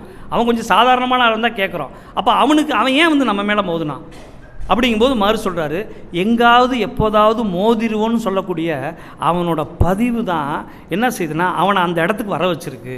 ஆனால் நம்ம வினைப்பதிவு வெளியேறன்னு இருக்கிறதுனால நம்முடைய இந்த சமுதாய பதிவு என்பது அவனை ஒரு கருவியாக மாற்றிடுச்சு. அதனால் அவன் மேலே கோவப்படாத. எப்படி கொண்டாந்து எண்ணப்பதிவு எண்ணமாகவே பதிவு மூளையில் நிற்குது. அடுத்து நம்முடைய குழந்தைகளுக்கு போகும்போது அதுவும் போகுது. வித்தில் இருக்கிறது மட்டும்தான் போகுதுன்னு நினச்சிக்காதீங்க. எண்ணம் சொல் செயல் மூலமாக எண்ணமே பதிவாக குழந்தைகளுக்கு போகுது. அதனுடைய குழந்தைகளுக்கும் நம்முடைய தரத்திலையும் அது இருக்குது. அதுக்கான சூழ்நிலை வரும்போது அது அந்த வேலையை செஞ்சிருது. ஸோ எண்ணத்தின் பதிவு மிக மிக டேஞ்சரானது. ஏன் அப்படின்னா மகர்ஷி சொல்கிறாங்க, எண்ணம் இயற்கையோட ஒரு பகுதி, அதோட வலிமை வேறு லெவல். நாம் என்ன செய்கிறோம், ரொம்ப சாதாரணமாக சொல்கிறார், எண்ணம் இயற்கையோட ஒரு பகுதி அப்படின்னு சொல்லிட்டு இன்னொரு வார்த்தையும் சொல்கிறார். சில சமயம் இயற்கையை வெல்லக்கூடிய சக்தி எண்ணத்திற்கு உண்டுங்கிறார். எப்போதும் இயற்கையை பற்றி மகர்ஷி ஒரு வார்த்தை கூட இயற்கைக்கு மேலே எதுவுமே இல்லைன்னு சொல்லுவாங்க. நபிகள் நாயகத்தை பற்றி நபிகள் நாயகம் கொடுக்கக்கூடிய திருக்குறானில் சொல்லுவாங்க, இறைவனுக்கு இணையாக கூட எதையும் பேசாத, அது வந்து பாவத்தின் உச்சகட்டம், அதுக்கு மன்னிப்பே கிடையாதுன்னு சொல்லுவாங்க. ஆனால் மகர்ஷி சொல்கிறாரு, இயற்கை என்ற தெய்வத்தை எண்ணம் என்பது வெற்றி, சில இடங்களில் வெற்றி பெற வைக்கும். பிறருக்காக நம்ம நினைக்கக்கூடிய விஷயங்கள்லாம், முக்கியமாக ஒரு நல்ல ஜோதிடர் தவறி போய் ஒரு நல்ல வார்த்தையை சொன்னார்னா அது நடந்துரும்பாங்க. உங்களுக்கு நல்ல ஜோதிடர்களை பற்றி கேள்விப்படும்போது கேள்விப்படலாம். அதே ஒரு நல்ல மருத்துவர், அவரும் தன்னுடைய நம்முடைய உயிர் மற்றவங்க நல்லா இருக்கணும்னு நினைக்கும் போது ஒன்றும் இல்லை அப்படின்னு சொல்லி பல பெரிய விஷயங்களை கூட சரி பண்ணியிருப்பாங்க. இதெல்லாம் அவர்களுடைய எண்ணம். மற்றவர் நல்லா இருக்குன்னு நினைக்கும் போது தெய்வம் அவர்களுக்குள்ளே வந்து அந்த வேலையை செய்யுது அப்படிங்கிறாங்க. ஸோ நம்மை பொறுத்தளவுக்கு எண்ணத்தின் பதிவுகள்னு வரும்போது இந்த மூளையில் ஏற்படக்கூடிய எண்ண பதிவே பல சமயங்களில் செயல்களை உருவாக்குது. அதோட உச்சகட்டம் என்ன சொல்கிறார் பாருங்கள். முக்கியமாக சுனாமி ஏற்படுவது, புயல் ஏற்படுவது, மழை பெருக்கு ஏற்படுவது எல்லாம் எண்ணத்தோட செயல்தாங்கிறார். இது எப்படிங்க நடக்கும் அப்படின்னு பார்த்தா அது அந்தந்த இடங்களில் அது பண்ணக்கூடிய விஷயம், இந்த சமுதாய பதிவிலிருந்து விளையக்கூடிய விஷயம் அப்படின்னு சொல்கிறாங்க. அடுத்ததுங்க, ஸோ பேச்சுக்களின் பதிவு.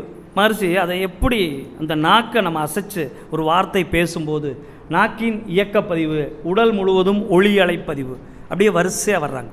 வரிசையாக அந்த எலக்ட்ரானிக், எலக்ட்ரோ மேக்னட்டிக் அத்தனை விஷயங்களும் உள்ளே கொண்டு வராங்க. 3வதாக மூளையிலே நினைவு பதிவு, 4வதாக கருமையத்தில் வித்தில் தரப்பதிவு, அடுத்து பிரபஞ்ச உயிரிலும் மற்ற உயிரினங்களையும் பிரதிபலிப்பு பதிவு. வேறு நாக்கில் ஒரு பேச்சு பாருங்கள், ஒரு பேச்சு எத்தனை பதிவுகளை எத்தனை விஷயங்களை ஏற்படுத்துது. ஒரு கடலுக்குள்ளே ஒரு துணூண்டு ஒரு கண்ணுக்கு சின்ன மீன் இருக்குது, அது பெரிய சமுத்திரம் தான், ஆனால் அந்த மீனோட லேசாக ஒரு துடுப்பு அந்த கடலை அசைக்குது. அதுபோல் எண்ணம், இந்த பிரபஞ்சத்தை மொத்த சக்தியுமே நம்முடைய எண்ணங்கள் என்ன செய்யுதுன்னா பாதிப்பை நடத்திக்கிட்டே இருக்குது. அதுக்குள்ளே இயக்கத்தில் ஒரு தன்மை நடந்துட்டு இருக்கு. அதனால தான் நம்மை சுற்றி எப்போதும் நல்ல எண்ணங்களை வச்சுக்கிட்டு இருக்க அதுவே மிகப்பெரிய ஒரு பாதுகாப்பு அரண்னு சொல்லுவார். அதனால தான் வாழ்த்து பயணம் சொல்லும் போதெல்லாம் எப்போதும் வாழ்த்துக்கிட்டே இருங்கன்னு சொல்லும்போது வாழ்த்து என்பது காப்புன்னு தொடங்குவார். அவரோட நீங்கள் யூடியூப்பில் கேட்டு பார்த்தீங்கன்னா மாதிரி சொல்லும் போதே வாழ்த்து என்பது காப்பு. ஏன்னா நீ வாழ்த்த உன்னை சுற்றி ஒரு ஃபீல்டு உருவாகிக்கிட்டே இருக்கும். உன்னுடைய எண்ணங்கள் அது உன்னையே மற்ற எந்த பிறர் மன தூண்டுதலையோ வேறு ஒரு சோல் அட்டாச்மெண்ட்டையோ தேவையில்லாத மற்றவர்களுடைய தன்மையோ அவங்களோட சேர்க்கையோ விளக்கிக்கிட்டே இருக்கும். அது வந்து கிட்டேயே வர விடாது. உங்களை நினச்சாலே அவங்க இங்கே வருவாங்களே, அவங்கள வந்து ஒரு ஏதோ ஒன்று பண்ணணும், தொந்தரவு பண்ணணும், கஷ்டப்படுத்தணும்னு நினச்சா கூட அவங்க வர முடியாமல் போகலாம், தாமதமாகலாம். சில இடங்களில் பல சில திருமணங்களுக்கு நீங்கள் கேள்விப்படலாம். சில திருமணங்களுக்கு பார்த்தீங்கன்னா நமக்கு பிடிக்காத ஒரு ஆள் வந்தோடனே தேடுவோம், போய் அந்த ஆள் கண்ணில் பட்டுறன்னு பார்ப்போம், ஆள் இருக்காது, அப்பாடா அப்படின்னு நினச்சி முடிச்சுட்டு வந்திருப்போம். பார்த்தீங்கன்னா யாராவது ஒருத்தர் போகும்போது நம்மக்கிட்ட அதை ஸ்பெஷலாக சொல்லுவாங்க, அவங்க வந்துட்டு போனாங்களே நீ பார்த்தியா அப்படிம்பாங்க. இந்த ரெண்டுக்கு இடையில போட்டு கொடுக்குறது இருக்குல்ல, இதுதான் இந்த வேலையெல்லாம் செய்யும். ஏன்னா இது ரெண்டுக்கும் ஆகாதுன்னு தெரிஞ்சு முடிச்சு பண்ணுறது என்ன செய்யும், அது வந்துச்சே நீ இல்லாமல் போயிட்டியா அப்படி. ஏன்னா ஒரு சண்டையை வேடிக்கை பார்க்கலான்னு வந்துருந்துருப்பாங்க, முடியாமல் போச்சு, இப்படிலாம் நிறைய நடக்குது. ஸோ அதுக்கு பார்த்து அந்த ஒன்று கண்ணுக்குள்ளே ஒன்று கண்ணு பார்க்குறது, அந்த கோபம் சண்டையெல்லாம் சில நுணுக்கமான விஷயம். அதான் சொல்லுவாங்க, ஆம்பளைய சண்டை போட்டாங்கன்னா கோவப்பட்டாங்கன்னா கண்ணு சவக்கும், இல்லை குச்சி எடுப்பாங்க, கையால் நடுங்கும். ஆனால் பெண்கள் கண்ணிலேயே சண்டை போட்டுக்குவாங்க. மாமியார் மருமகளும் சண்டை போடும்போது அந்த பார்வையே சொல்லி கொடுத்துருப்பாங்க. எப்படியெல்லாம் சொல்கிறாங்க பாருங்கள். அதுக்கு சண்டை போடுறதுக்கு ஆயுதமே வேண்டியது இல்லைங்கிறாங்க. ஏன்னா காலையில் வீட்டை விட்டு போகும்போது மாமியார் மருமகள் நல்லா தான் பேசிகிட்டு இருக்கு, திரும்பி வந்தால் ஒன்று திண்ணையில் உட்காந்துருக்கு, ஒன்று வெளியவே உட்காந்துருக்கு. என்னன்னு பார்த்தா இப்படி ஒரு பார்வை தான் பார்க்குறாங்க. நமக்கு அந்த பார்வை புரிஞ்சுருந்தா தான் திருமணமே நடந்திருக்காது. அந்த பார்வையில் ஏமாந்தது தானே மாட்டிக்கிச்சு, இந்த ரெண்டுமே மாட்டிக்கிச்சு. போ நான் என்னையை மட்டும் சொல்லலை, அவங்களும் இந்த பார்வையில் ஏமாந்தது தானே. ஸோ எல்லாமே நல்லா இருக்குன்னு நினச்சது தானே இப்போ இப்படி இருக்குது. ஸோ அங்கே என்ன செய்யறான் பார்க்கும்போதே என்னடா பிரச்சனை. அதுக்கு பாருங்கள், ஒரு ஜோக் சொல்லுவாங்க. ஒரு பொண்ணு வந்து எங்கேயோ ட்ராவல் பண்ணிட்டு வந்து வீட்டில் உட்காந்துருக்காங்க 2 பேரும். இந்த ஆள் வெளியில் உட்காந்து இது மொபைல் பார்த்துட்டு இருக்காரு, அந்த அம்மா உள்ளே உட்காந்துருக்கு, பயங்கர டயர்டு. அந்த அம்மா என்ன செய்யலான்னு யோசிச்சுட்ருக்கு. இது இந்த ஆள்கிட்ட வந்து ஹோட்டலில் வாங்கன்னு சொன்னால் காய்ச்சி மூஞ்சுன்னு கத்துவார், வரும்போதே சொல்லியிருக்கலாம் பாரு, என்ன செய்யலாம் அப்படின்னு யோசிச்சுட்ருக்கு. இந்த ஆள் என்னடா உள்ள பாத்திரம் ஒன்றும் இது பண்ணல, தோசையாவது சுட்டு தருவா, ஒன்றும் கண்டுக்கவே மாட்டேங்கிறா, பேசாமல் இருக்கா. ஒரு வார்த்தை உள்ளே போய் என்ன செய்ய போகிறான்னு கேட்கலான்னு ஒரு ஸ்டெப் எடுத்து உள்ளே வச்சோன்னே, அன்னைக்கு உங்கள் அம்மா செஞ்சது எனக்கு இன்னும் ஞாபகத்தில் இருக்குது அப்படின்னு ஆரம்பிச்சோன்னே, என்ன வாங்கிட்டு வரணும்னு கேட்டார். அவ்வளோ ஹோட்டலில் என்ன வாங்கி, தோசை சப்பாத்தியா, அவ்வளோதான். அந்த கிளம்பிட்டான். இப்படி தான் ஆரம்பிக்குது. பல இடங்களில் அந்த கோவத்தை ஆரம்பிச்சுட்டாங்கன்னா நம்மளால் கிளம்பிடுறாங்க. அப்பா அத்தா மகமாயி உன்னோட ஆசீர்வாதம் போதும் எனக்கு அப்படின்னு. அதாவது முடியல, அதை சொல்லலாம், ஆனால் அதை இருந்தாலும் சொன்னால் உடனே போக மாட்டான். ஏன் தோசை இல்லையா, மாவு இல்லையா, கோதுமை இல்லையான்னு அத்தனை மார்க்கெட்டிங் கொண்டாந்து இங்கே நிறுத்திடுவான். இருந்தாலும் எதுக்கு முடிஞ்சு போச்சு, ஒரே வார்த்தை அவங்க அம்மா பற்றி பேசணும்னா ஆள் கிளம்பி போய் பைய எடுத்துகிட்டு போய் வாங்கிட்டு வந்துடுவான். நிறைய அந்த அருமையான வேலைகள்லாம் தெரிஞ்சு வச்சுருக்கிறாங்க. உண்மையிலே சில சமயங்களில் அமைதியாக இருந்தால் அவங்க சில விஷயங்களை அதை வெளிப்படுத்துகிற விதமே ரொம்ப அழகாக இருக்குங்க. ரொம்ப க்ரியேட்டிவிட்டியாக பண்ணுவாங்க. அது இன்னும் சிறப்பு. ஃபோன் பண்ணி ஒரு 8 மணிக்கு ஃபோன் பண்ணுவாங்க ஆஃபீஸில் இருக்கும்போது, உங்கள் சின்ன பையனுக்கு என்ன சாப்பாடு கேட்டாலும் வேணாங்கிறான். நம்ம இப்படி ஷார்ப்பாயிருவாங்க நம்ம ஆளுங்க. சரி சொல்லு, போச்சுரா, பாக்கெட்டில் எவ்வளோ இருக்குது செக் பண்ணிக்குவேன். அடுத்து அவங்க வந்து வரும்போது அந்த கடையில் அது ஒரு ஐட்டத்தை சொல்லுவாங்க, அடுத்து வச்சிடாதீங்க எனக்கும். அங்கே தாங்க மேட்ரு. இந்த சின்ன பையன்கிட்டருந்து அப்படியே டைரக்டர் வந்து பாரதி ராஜா அப்படியே விரிஞ்சு அந்த ரூம் அளவுக்கு வந்து அப்படியே கடை வரைக்கும் போயிடுவார். ஸோ அங்கே என்ன விஷயம்னு கேட்டால் அவங்களுக்கு முடியல, அதை நேராக சொன்னால் அவர் வாங்கிட்டு வர மாட்டார். ஆனால் உண்மையிலேயே பல பெண்களுக்கு உண்மையிலே இப்போது உங்களுக்கு தெரியும் ரொம்ப கஷ்டமாக இருக்குது. ஏன்னா உடலளவுலையும் மனதளவுலையும் நிறைய பிரச்சனைகள் பொறுப்புகள் அவங்க எடுத்துக்கிறாங்க. வேணும்னே எடுத்துக்கிட்டாலும் பல வீடுகளில் அந்த பிரச்சனைகள் இருக்குது. ஸோ பேச்சு என்பது இறைவன் கொடுத்த மிகப்பெரிய ஒரு வரம். அதை நம்ம கனியிருப்பாக காய் கவர்ந்தட்டுன மாதிரி நல்ல வார்த்தைகள் பேசும்போது நமக்கு நல்ல அதிர்வுகள் ஏற்படுது. நல்ல அதிர்வுகள் தான் மந்திரங்கள்னு சொல்கிறாங்க. மாதிரி சொல்கிறார், கொக்கோலா நீ வந்து திருப்பி சொல்லிக்கிட்டு இருந்தால் கூட அதில் ஒரு வைப்ரேஷன் ஏற்படத்தான் செய்யுங்கிறார். அதனால தான் அவர் வந்து நம்முடைய வாழ்த்து மேனில் அச்சரங்கள்னு சொல்லிட்டு இந்த வாழ்க வளம்னு சொல்லக்கூடியது சொல்லும்போது எப்போதெல்லாம் நமக்கு அந்த அதிர்வுகள் ஏற்படும் போதெல்லாம் நம்ம நல்லா இருக்கோம், நல்ல மன அலைச்சூழல் வருதுங்கிறாங்க. அடுத்தது, ஸோ செயல்களின் நன்மை. நீங்கள் என்ன செயல் செய்தாலும், இப்போ நம்ம சொன்ன மாதிரி என்ன செயல்கள் செய்தாலும் அது நன்மை தரும் செயலாக இருக்கணும். அப்போ நான் எந்த செயலை செய்கிறது, அவ்வளோதான். உங்களுக்கு தேவையான ஃபார்முலா இது தான். எண்ணம் சொல் செயலால் 2 ஒழுக்க பண்பாடை ஞாபகம் வச்சுக்கோங்க. உங்களால் எந்த அளவுக்கு அதை மனசில் வச்சுக்கிட்டு செய்ய முடியுமோ அதை செய்யுங்க, அவ்வளோதான். வேறு ஒன்றும் பெரிய அளவில் நம்ம ரிஸ்கெல்லாம் எடுக்க வேண்டாம். அது நம்ம வீடாக இருந்தாலும், தாயாக இருந்தாலும், தந்தையாக இருந்தாலும் நாம் செய்ய வேண்டியது ஒன்றே ஒன்று தான். செயல்களில் இருக்கக்கூடிய நன்மை எது இருக்குது அப்படின்னா அது விளைவுகளில் இருக்குது. அப்போ நாம் அந்த செயல்களையும் விளைவுகளையும் பார்க்குற அளவுக்கு நமக்கு பெரிய அளவில் நமக்கு ப்ராக்டிஸ் இல்லை. அப்போ நம்ம கடமை அறமாக அதை மாற்றிக்கிட்டோம் அப்படின்னா நம்ம செய்யக்கூடிய செயல் அவ்வளோதான், வேறு ஒன்றும் இல்லை. செயல் செய்யும்போது மகரிஷி சொன்ன மாதிரி செயலுக்குள்ளே இறைவன் இருக்கும்போது பலன் இறைவனாக இல்லாமல் யாரும் வரப்போகுது, அவ்வளோதான், வந்துடும், அவ்வளோதான் விடை. அடுத்தது, ஸோ இதற்கு ஒரு வார்த்தை சொல்கிறாரு, இதுக்காக நீங்கள் எந்த ஒரு விஞ்ஞானத்தையும் கருவிகளையும் தேடாதீங்க, உங்கள் வாழ்க்கையை கையில் எடுத்துக்குங்க. நம்முடைய காஞ்சியிலிருந்து இவர் வந்தபோது, சின்னவர்னு சொல்லக்கூடியவர், பெரியவருக்கு அடுத்து வந்தவர் வந்தபோது மகரிஷிக்கிட்ட கேட்குறாரு, பிரம்மஞானத்தை நீங்கள் எப்படி தெரிஞ்சுக்கிட்டீங்க? நீங்கள் வேதங்கள் படித்தீங்களா? ஒவ்வொன்றா கேட்குறாரு. வேதங்கள் படித்தீங்களா, இல்லை வேதங்களோட அந்த உபநிஷத்துக்கள் படித்தீங்களா, எதை படித்து நீங்கள் இதை தெரிஞ்சுக்கிட்டீங்கிறாரு. மகரிஷி ரொம்ப ரொம்ப அமைதியாக சொல்கிறாங்க, நான் என்கிட்ட இருக்கிறது தானே ஒரு மனிதனோட கடைசி, இந்த பிரபஞ்சம் என்ற நந்தவனத்தில் இறுதியாக பூத்த மலர் மனிதன் தானே, என்கிட்டருந்து நான் ஆராய்ச்சி பண்ணேன், அப்போது எனக்கு அதோட மூலத்தை தெரிஞ்சுது. அவ்வளோதான், சிம்பிளாக முடிச்சிட்டார். எவ்வளவு ஒரு சாதாரணமாக அவர்கிட்ட எப்படிப்பட்ட ஒரு ஆள்கிட்ட பேசுகிறாரு, அவ்வளவும் தெரிஞ்சவர் அப்படின்னு சொல்லி அவர் உட்காந்து கேள்வி கேட்குறாரு. ஆனால் அவர்கிட்ட சொல்லும்போது இந்த வார்த்தையை சொல்கிறார், என்கிட்ட இருந்து தான் பண்ணேன் அப்படிங்கிறார். ஸோ நமக்கு எங்கே பார்த்தாலும் நாம் விஞ்ஞானத்தின் அடிப்படையிலையோ அறிவியல் அடிப்படையிலோ நம்ம புரிஞ்சுக்க முயற்சி பண்ணுறோம். ஆனால் இந்த ஒரு விஷயம் உங்களோட வினைப்பதிவு போகணும், அல்லது உங்களுக்கு உங்கள் வாழ்க்கை அமைதியாகவோ இன்பமாகவோ மாறணும் அப்படின்னா கட்டாயமாக உங்களுக்குள்ளே நீங்கள் இறங்கி ஆராய்ச்சி பண்ணுங்கள். என்னுடைய செயல் இது வரைக்கும் எப்படி இருந்ததோ எனக்கு தெரியாது. இப்போ நான் உடற்பயிற்சி பண்ணுறேன், என்னோடய உடலை நான் நல்லா வச்சுருக்கேன், நான் உயிருக்கு காயகல்பம் பண்ணுறேன், நான் தியானம் பண்ணுறேன். அதை நான் அகத்தாய்வு பண்ணும்போது எனக்கு இந்த விஷயம்லாம் ஈஸியாக எனக்கு வாய்க்கும். அப்போ அகத்தாய்வு செய்கிறதுக்கு நான் கொஞ்சம் காலம் எடுத்து பேப்பர் எடுத்து ப்ராக்டிஸ் பண்ணுறேன். அதுக்கப்புறம் மனசுக்குள்ளேயே ப்ராக்டிஸ் பண்ணுறேன். பண்ண என்னோடய எல்லா செயலும் சிறப்பாக அமைய போகுது.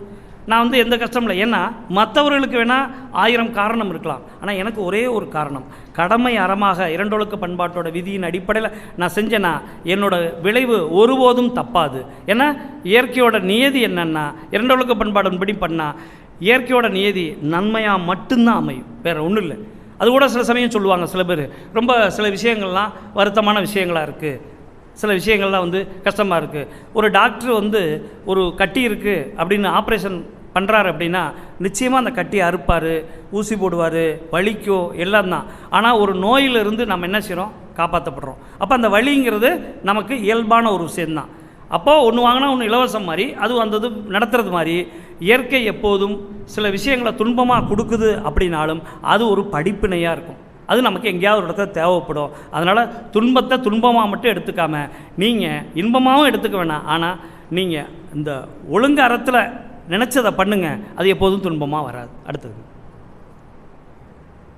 ஸோ பாவப்பதிவுகளை ஏன் தடுக்க முடியவில்லை? மகரிஷி கேட்குறாரு, மனுஷன் எப்படிப்பட்ட விவரம் ஆகிருக்கிறான், தனக்கு வேண்டியதெல்லாம் அவன் தயார் பண்ணிட்டான். அது மட்டும் இல்லை, பிறர் உள்ளத்தில் இருக்கக்கூடிய விஷயங்களை கூட அது நன்மையா தீமையான்னு கண்டுபிடிக்கிற அளவுக்கு மனிதன் உயர்ந்துட்டானே. அப்படி இருக்கக்கூடிய மனிதனுக்கு என்ன வந்தது, எப்படி இந்த பாவப்பதிவுகள் புரிஞ்சும் செய்கிறான், தவறுன்னு தெரிஞ்சும் செய்கிறான் அப்படிங்கும்போது அவர் மிகப்பெரிய ஒரு பழைய காலத்தில் நம்முடைய மரபு பண்புகளில் ஒரு ஆழமான இடத்துக்கு நம்மளை கூட்டிகிட்டு போகும்போது அவர் சொல்கிறாரு, அந்த திருக்குறளை சொல்கிறாரு, நுண்ணிய பல நூல் கற்கினும். ஒரு மனிதன் எவ்வளவுதான் மிகப்பெரிய ஒரு விஷயங்களை கற்றுக்கிட்டாலும் படித்தாலும் தெரிஞ்சுக்கிட்டாலும் அவன் என்ன செய்கிறான், அவன் கடைசியாக உண்மை அறிவே மிகுங்கிறார். நம்மளுக்கு ரொம்ப தமிழில் ரொம்ப ஈஸியாக முடிச்சுட்டு போயிட்டாங்க. நாயக்கழுவி நடு வீட்டில் வச்சாலும் அது செய்கிற தண்டா செய்யிட்டு போயிட்டாங்க. நம்மளுக்கு அதுலெல்லாம் பயங்கர தமிழில் வாரி அடிச்சுட்டு போயிடுவாங்க. ஸோ ரொம்ப சிம்பிளாக. அப்போ அவர் என்ன சொல்கிறாங்க, இவ்வளவு தூரம் இருக்கிறதுக்கு காரணம் என்னன்னா, நம்முடைய முக்கியமாக ஜெனட்டிக்ஸில் இருக்கக்கூடிய பதிவு நம்மளை என்ன செய்யும். இந்த இடத்துல ஒரு மகரிஷி பயன்படுத்துகிறார் பாருங்கள், பேதமைன்னு ஒரு வார்த்தையை அந்த இடத்துல பயன்படுத்துகிறார். அதுக்கு அவங்க இடியாசின்னு சொல்லக்கூடிய ஒரு வார்த்தையை பயன்படுத்துகிறாங்க. அந்த வார்த்தைக்கு ஈக்குவலான வார்த்தை என்னன்னு கேட்டால் இதெல்லாம் சொல்கிறாங்க. நம்முடைய வள்ளுவம் சொல்லக்கூடிய அந்த விஷயத்துக்கும் மகரிஷி சொல்கிறாரு, அங்கே இருக்கக்கூடிய அந்த பழக்கம் எப்படி வருது, அந்த பேதமைன்னு சொல்லக்கூடிய விஷயம். ஒருத்தர் நல்லதுன்னு தெரிஞ்சிருந்தோம், நல்லதுன்னு தெரியுது, அந்த இடத்துல ஒரு அறியாமைலாம் இல்லை, இக்னோரன்ஸ், அலட்சியம். தெரிஞ்சுமே செஞ்சால் என்ன, அந்த ஆணவம் ஒரு மனிதனை தவற செய்ய வச்சு பண்ணிடுது அப்படிங்கிறார். அடுத்ததுங்க, ஸோ அதனால தான் பதிவுகளை நம்ம தடுக்க முடியல.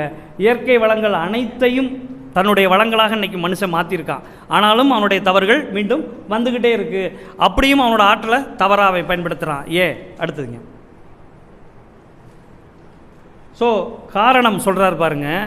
2 அறிவுலேருந்து உங்களுக்கே தெரியும், 2 அறிவோட தன்மை. முதல் அறிவோட ஆசை, தாவரம் ஆசைப்பட்டது, 2வது அறிவு புழுவுக்குள்ளே வந்துச்சு. அந்த 2வது அறிவு தப்பு பண்ண ஆரம்பிச்சிச்சு.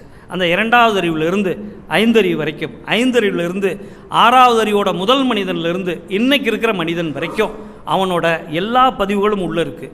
இதில் 2 அறிவுலேருந்து 5 அறிவு வரைக்கும் பட்ட அந்த விலங்கின பதிவு இருக்குது பார்த்தீங்களா, அதை இன்றைக்கி இருக்கக்கூடிய அறிவில் என்ன சொல்லுது அப்படின்னா, பழைய மூளை புது மூளைன்னு பிரிக்கிறாங்க. அது என்ன, லிம்பிக் சிஸ்டம் சொல்லக்கூடிய நம்முடைய புது மூளையை இந்த மனிதன் நாகரிகம் அடைஞ்ச பிறகு வந்த மூளை இருக்குதுன்னு சொல்கிறாங்க. அது எத்தனை பர்சன்டேஜ்னு கேட்டால் 5% தான் வேலை செய்தான். நம்முடைய மூளையில் இன்றைக்கி இருக்கக்கூடிய மூளையில் 5% தான் அது வேலை செய்யுது. அப்போது அந்த லிம்பிக் சிஸ்டம் சொல்லக்கூடிய பழைய விலங்கின பதிவு நமக்கு எவ்வளோ வேலை செய்யுதுன்னா 95% வேலை செய்யுது. இப்போ எப்படிங்க 5ஓட 95 மோத முடியும்? 95 மோதவே முடியாது.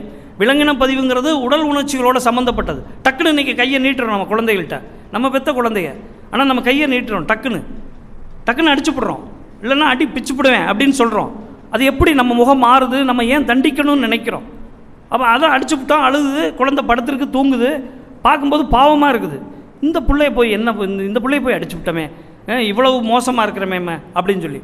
ஆனால் பாருங்கள், வீட்டுக்காரர் தூங்கும்போது கோபந்தான் வருது. எந்திரிச்சிருந்தாலும் என்ன ஆட்டம் ஆடுறாரு, தூங்கிக்கிட்டே இருக்கட்டும் அப்படி தான் தோணுது. குழந்தைய பார்த்தா கூட தூங்கும்போது பாவமாக தெரியுதுன்னு வீட்டுக்காரர் பார்த்தா வரமாட்டேங்குது.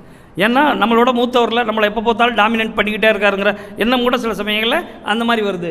ஸோ நம்முடைய மனிதனோட முதல் பிறப்பிலிருந்து மனிதன் 6லேருந்து 7 லட்சம் ஆண்டுகளாக ஆகுதுங்கிறாங்க.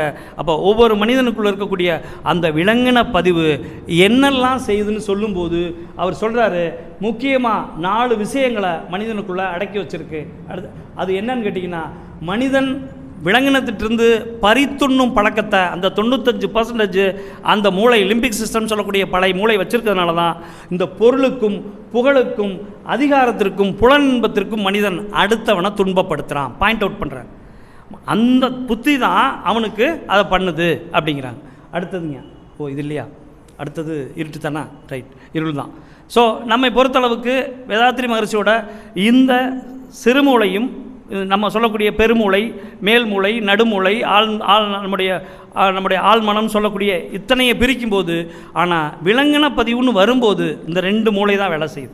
அந்த 2 மூளை நமக்கு கொடுத்த பதிவுகள் தான் நம்ம உடம்பில், நம்முடைய உயிரில், நம்முடைய மனதில் மிக முக்கியமாக உடம்பில் இருக்குது. சரி, இதை எப்படிங்க போக்குறது? இந்த விலங்கின பதிவுன்னு இருக்குது, இதுதானே மற்றவனுக்கு துன்பம் கொடுக்குது, அதை எப்படி போக்குதுங்கும்போது அங்கே தான் மகரிஷி ஒரு அற்புதமான ஒரு தீர்வை கொடுக்குறாங்க. நீங்கள் கவனிச்சிருப்பீங்க, துரிய தவம் செய்யும்போது நம்முடைய பீனியல் கிளாண்டுக்கும் நம்முடைய பிட்யூட்டரி கிளாண்டுக்கும் மையத்தில் பண்ணுவோம்னு சொல்லுவோம். நாமெல்லாம் பீனியல் கிளாண்டை தான் தொட்டு காமிக்கிறோம், இங்கே தான் பண்ணுறோம்னு நினைக்கிறோம். ஆனால் உண்மையிலேயே பார்த்தீங்கன்னா இந்த பீனியல் கிளாண்டோட அந்த நேர்கோட்டில் உள்ளேயும் இந்த பிட்யூட்டரி கிளாண்ட நேர்கோட்டுக்கும் உள்ளேயும் தான் மையத்தில் தான் நம்ம என்ன செய்கிறோம், துரிய தவம் பண்ணுறோம். அப்போ இந்த துரியதவம் செய்யக்கூடிய அந்த மைய பகுதி இருக்குது பார்த்தீங்களா, அது எதுன்னு கேட்டால் இந்த மூளையோட சென்ட்ரலைஸ்டு பிளேஸ். அதாவது நம்முடைய கருமையை நம்ம உடம்புக்கு இருக்கிற மாதிரி இந்த மூளையோட சென்ட்ரலைஸ்டு பிளேஸ். அந்த இடத்துல துரியதவம் செய்ய செய்ய அங்கே இருக்கக்கூடிய ஜீவகாந்த அழுத்தம் என்ன செய்யுதுன்னு கேட்டிங்கன்னா, நம்முடைய புது மூளையை, அதோட தன்மையை, அதோட கேரக்டரை வலிமைப்படுத்துது. அப்போ பழைய மூளை 95% இருக்கிறத ஆக்குப்பை பண்ணாலும் துரிய தவத்தில் நம்ம என்ன செய்கிறோன்னா நம்முடைய மூளையில் வலிமையை கூட்டிக்கிறோம். வலிமையை கூட்டும்போது நமக்கு என்ன நடக்குது அப்படின்னு கேட்டால், நம்முடைய இந்த துன்பத்தை ஏற்படுத்தக்கூடிய பதிவுகளை நாம் என்ன செய்கிறோம், காப்பாற்றிக்கிறோம். அப்போ சொல்யூஷன் எங்கே இருக்குது அப்படின்னு கேட்டால் துரிய தவத்தில் இருக்குது.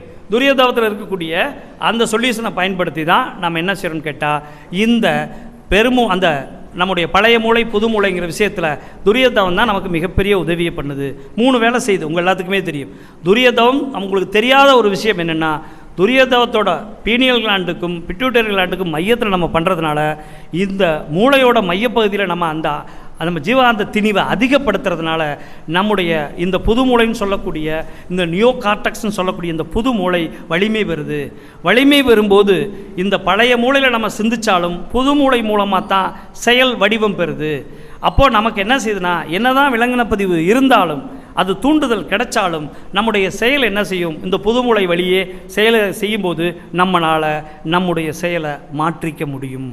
அங்கே தான் தொடங்குறார், மாற்றிக்க முடியும். அப்படிப்பட்ட பதிவுகளை நாம் என்ன செய்கிறோம்னா, நமக்கு உரிய பதிவுகளை என்னென்னு சொல்கிறாங்கன்னா 3 வித பதிவுகள் சொல்கிறாங்க. உங்களுக்கே தெரியும்.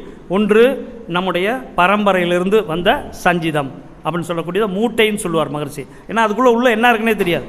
இப்போ நம்ம குழந்தைகள் பாருங்கள், எங்கேயாவது நம்ம ஒரு வீட்டுக்குள்ளே ஏதாவது ஒரு பொருள் வாங்கிட்டு போகிறோன்னு வச்சுக்கோங்க, போன உடனே அதை திறந்து பார்த்துடணும். வேகமாக திறக்கும், அதை பிச்சு கூட சமயங்களில் திறந்துடும். ஏன்னா அந்த சஸ்பென்ஸ் ஆகாது. அதுபோல் நம்ம மனிதர்களுக்கு அந்த மூளை மேலே இருக்கக்கூடிய அந்த தீவிரம் இருக்குது பார்த்தீங்களா, அதுதான் பல சமயங்களில் ஜாதகம் பார்க்க வைக்குது, கோயிலுக்கு போக வைக்குது, எதிர்காலத்தை பற்றி தெரிஞ்சுக்கணும், இறந்த காலத்தை பற்றி தெரிஞ்சுக்கணும்னு சொல்லக்கூடிய எண்ணம் என்ன செய்யுதுன்னா அது தூண்டிக்கிட்டே இருக்குது.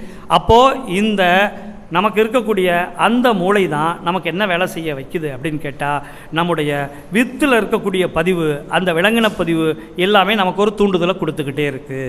அப்போ தான் மகரிஷி என்ன செய்கிறாங்க அப்படின்னா, அதை நாம் துரியாதீத தவம்னு சொல்லக்கூடிய தவத்தை செய்யும்போது நம்முடைய அந்த பலம் கூடும்போது, இன்னும் நம்ம இயற்கையோட கனெக்ஷன் பண்ணி பண்ணும்போது அந்த வித்தில் இருக்கக்கூடிய தரப்பதிவு எழுச்சி வருவதில்லை, புதிய பதிவு ஏற்படுவதில்லை. 2 விஷயம் சொல்கிறேன் துரியாதீத தவத்தில், 2 சொல்கிறேன். அதனால தான் அதுக்கு 2-3 தவத்துக்கு, அந்த தவத்துக்கு ஜீவ பிரம்ம ஐக்கிய முக்தின்னு சொல்லுவார். 2வது எதிர்நீச்சல் தவம்னு சொல்லுவார். 3வது புதையல்னு சொல்லுவார். இந்த மாதிரி நிறைய சொல்லிக்கிட்டே போவார். ஏன்னா அதுக்குள்ளே இருக்கக்கூடிய புதையல் தான் மனிதனுக்கு கிடைக்கக்கூடிய அதிர்ஷ்டம்னு சொல்கிறாங்க. அப்போ அது பண்ணும்போது வித்தில் இருக்கக்கூடிய தரப்பதிவு, அங்கே இருக்கக்கூடிய பதிவுகள்லாம் மாறுது, தன்மை மாறுது, எல்லாமே மாறுது. அடுத்து பிராரப்த கர்மம்னு வரும்போது இதைத்தாங்க நம்ம தலைவிதின்னு சொல்கிறோம். நமக்கு பிரச்சனை என்னென்னா, உள்ளே என்ன இருக்குன்னு தெரியாது, நாளைக்கு என்ன நடக்க போகுதுன்னு தெரியாது. ஆனால் உங்களுடைய மூளை என்ன சிந்திக்கணும், எப்படி சிந்திக்கணும்னு சொல்லக்கூடிய அந்த பக்குவம் இருக்குது பாருங்கள், அங்கே தான் சிக்கலே இருக்குது. அந்த மூளை தான் எந்த ஒரு விஷயத்தையும் புலன்கள் மூலமாக வரக்கூடிய, ஆகாமிய கர்மத்தின் மூலமாக வரக்கூடிய தூண்டுதலையும், கர்மயத்திலிருந்து வரக்கூடிய தூண்டுதலையும் எண்ணமாக, சொல்லாக, செயலாக மாற்றக்கூடிய தன்மை மூளையில் தான் இருக்குது. அப்போது அதைத்தான் பிராரப்த கர்மம் விதி அப்படின்னு சொல்கிறாங்க. அதில் முதல் விதி யாரால் எழுதப்படுது? அதைத்தான் தலை விதிங்கிறாங்க.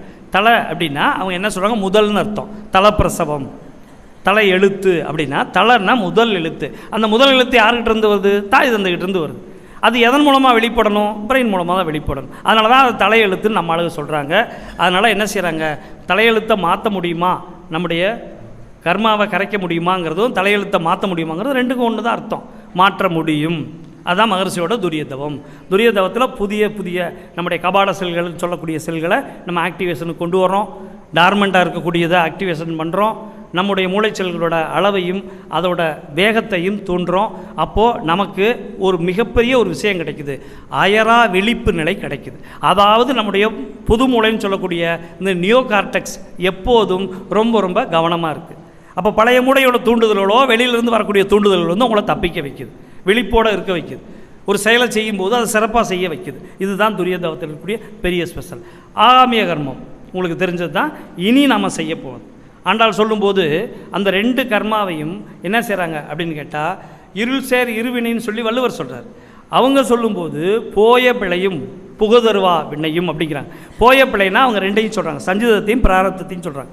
புகுதருவினைன்னு சொல்லும்போது இனி வரக்கூடிய ஆகாமிய கர்மம். அப்போ அவங்க சொல்லும்போது, என்னுடைய இறைவனை நீ துதிச்சேனா, மனதால் வார்த்தையால் நீ துதிச்சேனா அது நெருப்புலப்பட்ட தூசி மாதிரி போயிடும் அப்படின்னு ஆண்டாள் சொல்லும்போது அதை சொல்கிறாங்க. அப்போ இந்த 3 கர்மாக்களையை, இந்த 3 பதிவுகளையும் நாம் வெளியேற்றுவதற்கு, நாம் கரைப்பதற்கு அப்படின்னு பார்க்கும்போது மகரிஷி சொல்கிறாரு, இந்த முதல் கர்மா ஆகாமியம் சொல்லக்கூடிய இனி செய்யப்போட இதை வந்து நம்ம என்ன செய்ய முடியும் அப்படின்னா, பிராயச்சித்தத்தின் மூலமாக நம்ம சரி பண்ணிக்க முடியும். அதில் வந்து நம்ம என்ன செய்யணும், ஒரு தவறு பண்ணிட்டுனா அதுக்கான நியூட்ரலைசேஷன் பண்ணுறோம். ஒருத்தர் தெரியாமல் காலை மிதிச்சிட்டோம்னா அந்த காலில் மன்னிப்பு கேட்குறத விட எந்த இடத்துல மிதிச்சோமோ அதை தொட்டு வணங்குறதுங்கிறது நம்ம இதில் ஒரு பழக்கம் இருக்குது, உங்களுக்கே தெரியும். அது வந்து அந்த இடத்துல இருக்கக்கூடிய அந்த மிதித்ததுனால ஏற்பட்ட அந்த இடத்துல ஏற்பட்ட துன்பத்தை நான் தொடும்போது என்னுடைய ஜீவகாந்த அலை அந்த இடத்துல அங்கே பாயும்போது நான் என்ன செய்கிறேன், அந்த இடத்துல ஏற்பட்ட துன்பத்தை நியூட்ரலைசேஷன் பண்ணுறேன் என்னோடய மன்னிப்பு மூலமாக.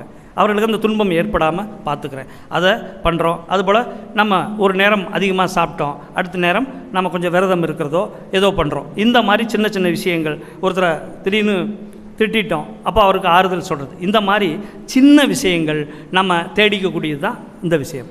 அப்போ நடுமணம் சொல்லக்கூடிய இந்த மூளைக்கு நம்ம துரியதவம் செய்கிறோமே, அதன் மூலமாக ஏற்படுற பதிவுகளெல்லாம் எப்படி போக்குறதுன்னு பார்க்கும்போது, துரியதவம் செய்யும்போது நம்ம என்ன செய்கிறோம், பல சமயங்களில் நமக்கு அந்த வித்தில் ஏற்பட்ட பதிவுகள் பிரதிபலிப்பாக இருக்கும்போது அதை போக்குறதுக்கு தான் நம்ம என்ன செய்கிறோம், இந்த தவங்களை செய்யும்போது அந்த மாற்றம் வருது. அதுக்கடுத்து இந்த ஆழ்மனதில் இருக்கக்கூடிய விஷயங்களை சஞ்சிதத்தை தீர்க்கிறதுக்கு நம்ம துரியாதீத தவம் பண்ணும்போது மகரிஷி இங்கே தான் வந்து முழுசாக நிற்கிறாங்க. என்ன அப்படின்னா, இந்த ஆகாமியமும் இந்த பிராரப்தமும் இந்த சஞ்சிதமும் 3ம் போகிற ஒரு இடம், அது எதுனா துரியாதீத தவம். அதாவது நாம் கர்மாவை கரைக்கக்கூடிய இடம் துரியாதீத தவம். ஆனால் அதற்கு நாம் செய்யக்கூடிய முயற்சி என்பது யார் கூடயும் உங்களை கம்பேர் பண்ணாதீங்க. நீங்கள் அவங்களுக்கு இவங்களுக்கு யார் கூட, கணவனாக இருந்தாலும் மனைவி கூட, மனைவியாக இருந்தாலும் கணவனோட, குழந்தைகளோட, நம்முடைய ஆசிரியர் கூட கூட கம்பேர் பண்ணாதீங்க. யாரு கூடயும் கம்பேர் பண்ண. உங்களுடைய முயற்சியை முழுமையாக இறங்குங்க, முழுமையாக செய்யுங்க. உடற்பயிற்சி பண்ணுறீங்களா, அதில் எந்த மாற்றமும் இல்லை, நான் தினமும் செய்தே தருவேன். காயல்பம் பண்ணுறீங்களா, காலையிலையும் சாயந்தரமோ, அதே போல் தியானம் பண்ணுறீங்களா, அட்லீஸ்ட் 2 நேரமாவது, இல்லை முடியல 1 நேரமாவது பண்ணுங்கள். எவ்வளோ நேரம் முடியுமோ அவ்வளோ நேரம் அதிகப்படுத்திக்கிறது நல்லது. இந்த 3ம் பண்ணி முடிச்சுட்டு 4வதாக அகத்தாய்வு பண்ணி நீங்கள் பழக்க எப்போதும் உங்கள் மனசு அமைதியாகவும் இன்பமாக இருப்பதற்கு அது என்ன செய்யும், வழி செய்யும். ஏன் அப்படின்னா மாறு சொல்கிறாரு, அறம் என்ற செயல் நம்ம இறையோடு எப்போதும் கனெக்ஷனில் இருக்கும். ஒழுக்கம், கடமை, ஈகை நம்ம பார்த்து செய்யக்கூடிய எந்த ஒரு செயலும், பிற உயிரை நேசிக்கக்கூடிய எந்த ஒரு செயலும் அது இயற்கையோடு எப்போதும் தொடர்பில் இருக்கும். அதனால் உனக்கு துன்பமே வராது. அதனால் என்ன சொல்கிறாங்க அப்படின்னா, நம்மால் நம்முடைய கர்மாவை கரைப்பது என்பது அடியோடு அழிக்கவும் முடியும், அதை பிராயச்சித்தின் மூலமாக சமன்பாடு செய்யவும் முடியும், அதற்கடுத்து அதை இல்லாமல் ஆக்க முடியும். நம்ம அந்த தன்மையை ஞானத்தின் பாதையில் கொடுத்து வச்சுருக்காங்க. அதுதான் நம்ம பயிற்சியோட மொத்த வழியுமே. மறு சொல்கிறாரு, கடைசியாக ஒரு கான்செப்ட் சொல்கிறாரு, என்ன அப்படின்னா, இறைநிலையோடு நம்முடைய இந்த பதிவை கழித்துட்டு இந்த உயிரை மகா ஆகாசமாக, பஞ்சபௌதிகங்கள் இருக்கக்கூடிய பூதாகாசமாக, இந்த உடம்புக்குள்ளே இருக்கக்கூடிய சித்தாகாசமாக இருக்கக்கூடியதை அந்த இறைநிலையோடு கலக்க விடுவதற்காகத்தான் இந்த பிறவி. அதற்கு தடையாக இருப்பது இந்த அருகுணம். இந்த அருகுணத்தை நம்ம போக்கும்போது, துரியாதவத்தில் நம்ம போக்கும்போது துரியாத நமக்கு தவம் கிட்டும், நம்மளால் இந்த பிறவி பயனை அடைய முடியும், கர்மாவை கட்டாயமாக கழிக்க முடியும் அப்படின்னு சொல்லி இந்த உரையை நிறைவு செய்கிறோம். ஏதாவது உங்களுக்கு சந்தேகங்கள் இருந்தால் கேட்கலாம்.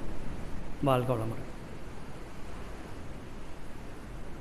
ஏதாவது சந்தேகங்கள் இருக்குங்களா? இந்த ருத்ரன் சொல்லக்கூடிய அவதாரமே 11 ருத்ரன் சொல்லக்கூடிய 11 அவதாரம் இருக்குது. அது அப்படிங்கிறதெல்லாம் நல்லா கொஞ்சம் விளக்கமாக அதெல்லாம் இருந்தது.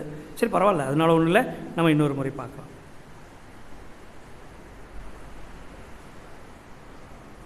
இங்கே இருக்குது, உள்ளே இருக்குது, சுடுது நீ.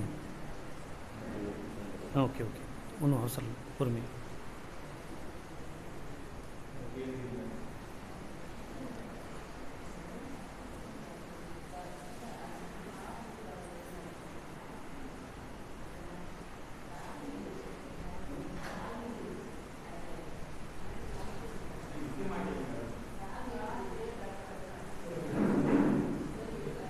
சொல்லுங்க. திதி கொடுக்குறது.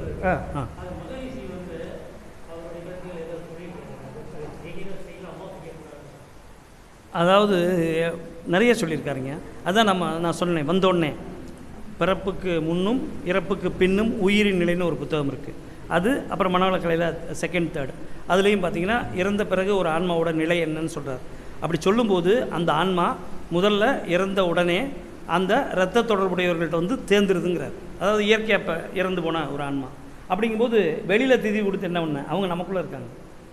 அப்போ அவர் என்ன சொல்கிறாரு, உனக்குள்ளே இருக்கவர்களே அவர்களுடைய விருப்பத்தை, அவர்களுடைய தேவையை நீ நினைக்கும்போது அது உன் மூலமாக தீர்த்துக்குவாங்க. நீ வெளியில் போய் காசு செலவழிச்சோ வேறு ஏதோ திதி கொடுக்க, இது எல்லாமே வேஸ்ட் தான் சொல்கிறேன், வேஸ்ட்டு தான், அவ்வளோதான். நம்ம ஒரு நினைவுக்காக ஒரு வருஷம் பண்ணலாம். அதுவும் முக்கியமாக மனவளக்கலையில் இருக்கவங்களுக்கு அது கட்டாயமாக அவசியம் இல்லை. நல்லா தவம் செய்கிறவர்களுக்கு, அதாவது கருட புராணத்தின்படி உயிர் தலை உச்சி வழியாக கபாலத்தின் மொழியாக போகிறது கபால மோட்சங்கிறது ஞானிகளுக்கு. தென்னவர்கள்னு சொல்லுவாங்க. கீழே இருக்கிறத வடக்குமாங்க, மேலே தெற்குமாங்க. அதாவது இதில் மேப்பில் பார்த்தீங்கன்னா மேலே வடக்கு கீழே தெற்கு இருக்கும். ஆனால் இங்கே தென்னவர்கள்னு சொல்கிறது யாருன்னு கேட்டிங்கன்னா, தலை வழியே உச்சி வழியாக துரியம் செய்து துரியாதம் செய்து பழக்கப்பட உயிர் வெளியேறும்போது கூட அப்படி தான் வெளியேறும். அப்படி வெளியேறும்போது இந்த காற்று மண்டலத்தை, சூரிய மண்டலத்தை தாண்டி பேரியக்க மண்டலம் போயிடும். யாருக்கும் எந்த துன்பமும் தராது. ஸோ அதுக்கப்புறம் அதில் இருக்கக்கூடிய வினைப்பதிவுகளையும் கழிச்சிட்டு அடுத்து நேராக சுத்தவெளி சிவகலத்துக்கு போயிடும். அதனால் திதி வேண்டியதே இல்லை. விஷயத்தை பாவப்பதிவு நீங்கள் நினைக்கிறீங்க?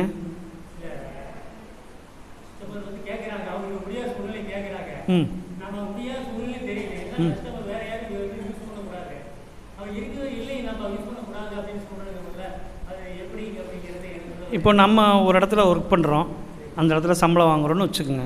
அந்த சம்பளத்துக்கு அவங்க கொடுத்துருக்குற அந்த முதலாளியோ இல்லை பொறுப்பாளர்களோ கொடுத்துருக்க விதியை தான் நாம் பின்பற்றணும்.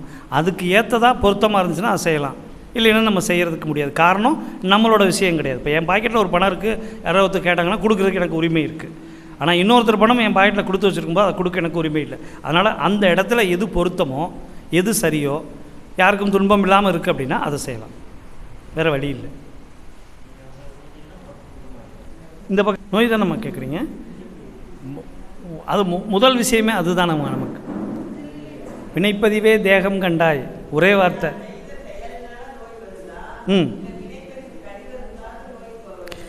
சந்தர்ப்பம் சூழ்நிலையால் இப்போ இந்த மழை வருது, நனைஞ்சோம், முழுசாக நனைஞ்சிட்டா கூட வீட்டில் போய் துவட்டி நம்ம உடனே பண்ணிக்கிறோம். அரைகுறையாக நனைஞ்சிட்டு விடுறது, இந்த மாதிரி விஷயங்கள் இயற்கையில் ஏற்படக்கூடிய விஷயங்கள் உங்களுக்கே தெரியுமாம்மா. கருமையத்தினால் வரக்கூடிய, நம்முடைய பிறப்பினால் வரக்கூடிய நோய்கள் உடம்பில் வெளிப்படுது. இந்த மாதிரி விஷயங்கள் இருக்குது. ஆனால் நாம் ரெண்டாக பிரிக்கிறோம். அதில் நார்மலாக சூழ்நிலையால் நம்ம செய்த தவறுகளால் வரக்கூடிய நோய், அதுதான் நம்ம என்ன செய்கிறோம், பிராயச்சித்தம் தேடிக்கிறோம், சின்ன சின்ன விஷயங்களை நம்ம தேடிக்கிறோம். அப்புறம் இதில் பரம்பரையாக நம்ம செய்த பாவ பதிவுகள் காரணமாக வரக்கூடிய நோய்கள்னால் உடம்பில் வெளிப்படக்கூடிய நோய்கள். அந்த நோய்கள் தனி. அது எப்படி வரும்னு கேட்டிங்கன்னா, ஒன்று போக ஒன்று தொடர்ந்து வந்துக்கிட்டே இருக்கும்.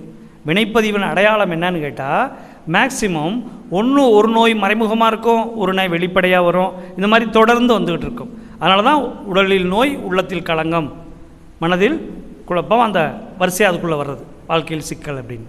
அதான் காரணம். ஸோ உடலில் நோய் வருவதற்கு காரணம் என்னென்னா, உடம்புல ஜீவகாந்த குறைபாடு. ஏன் ஜீவகாந்த குறைபாடு ஏற்படுது? நம்முடைய செயல்னாலேயோ, சொல்லோ செயலோ, நம்முடைய எண்ணம் சொல் செயலில் ஏதாவது ஒரு தவறு இருக்கும்போது, அது இயற்கைக்கு மாறாக செய்யும் போதோ வருது.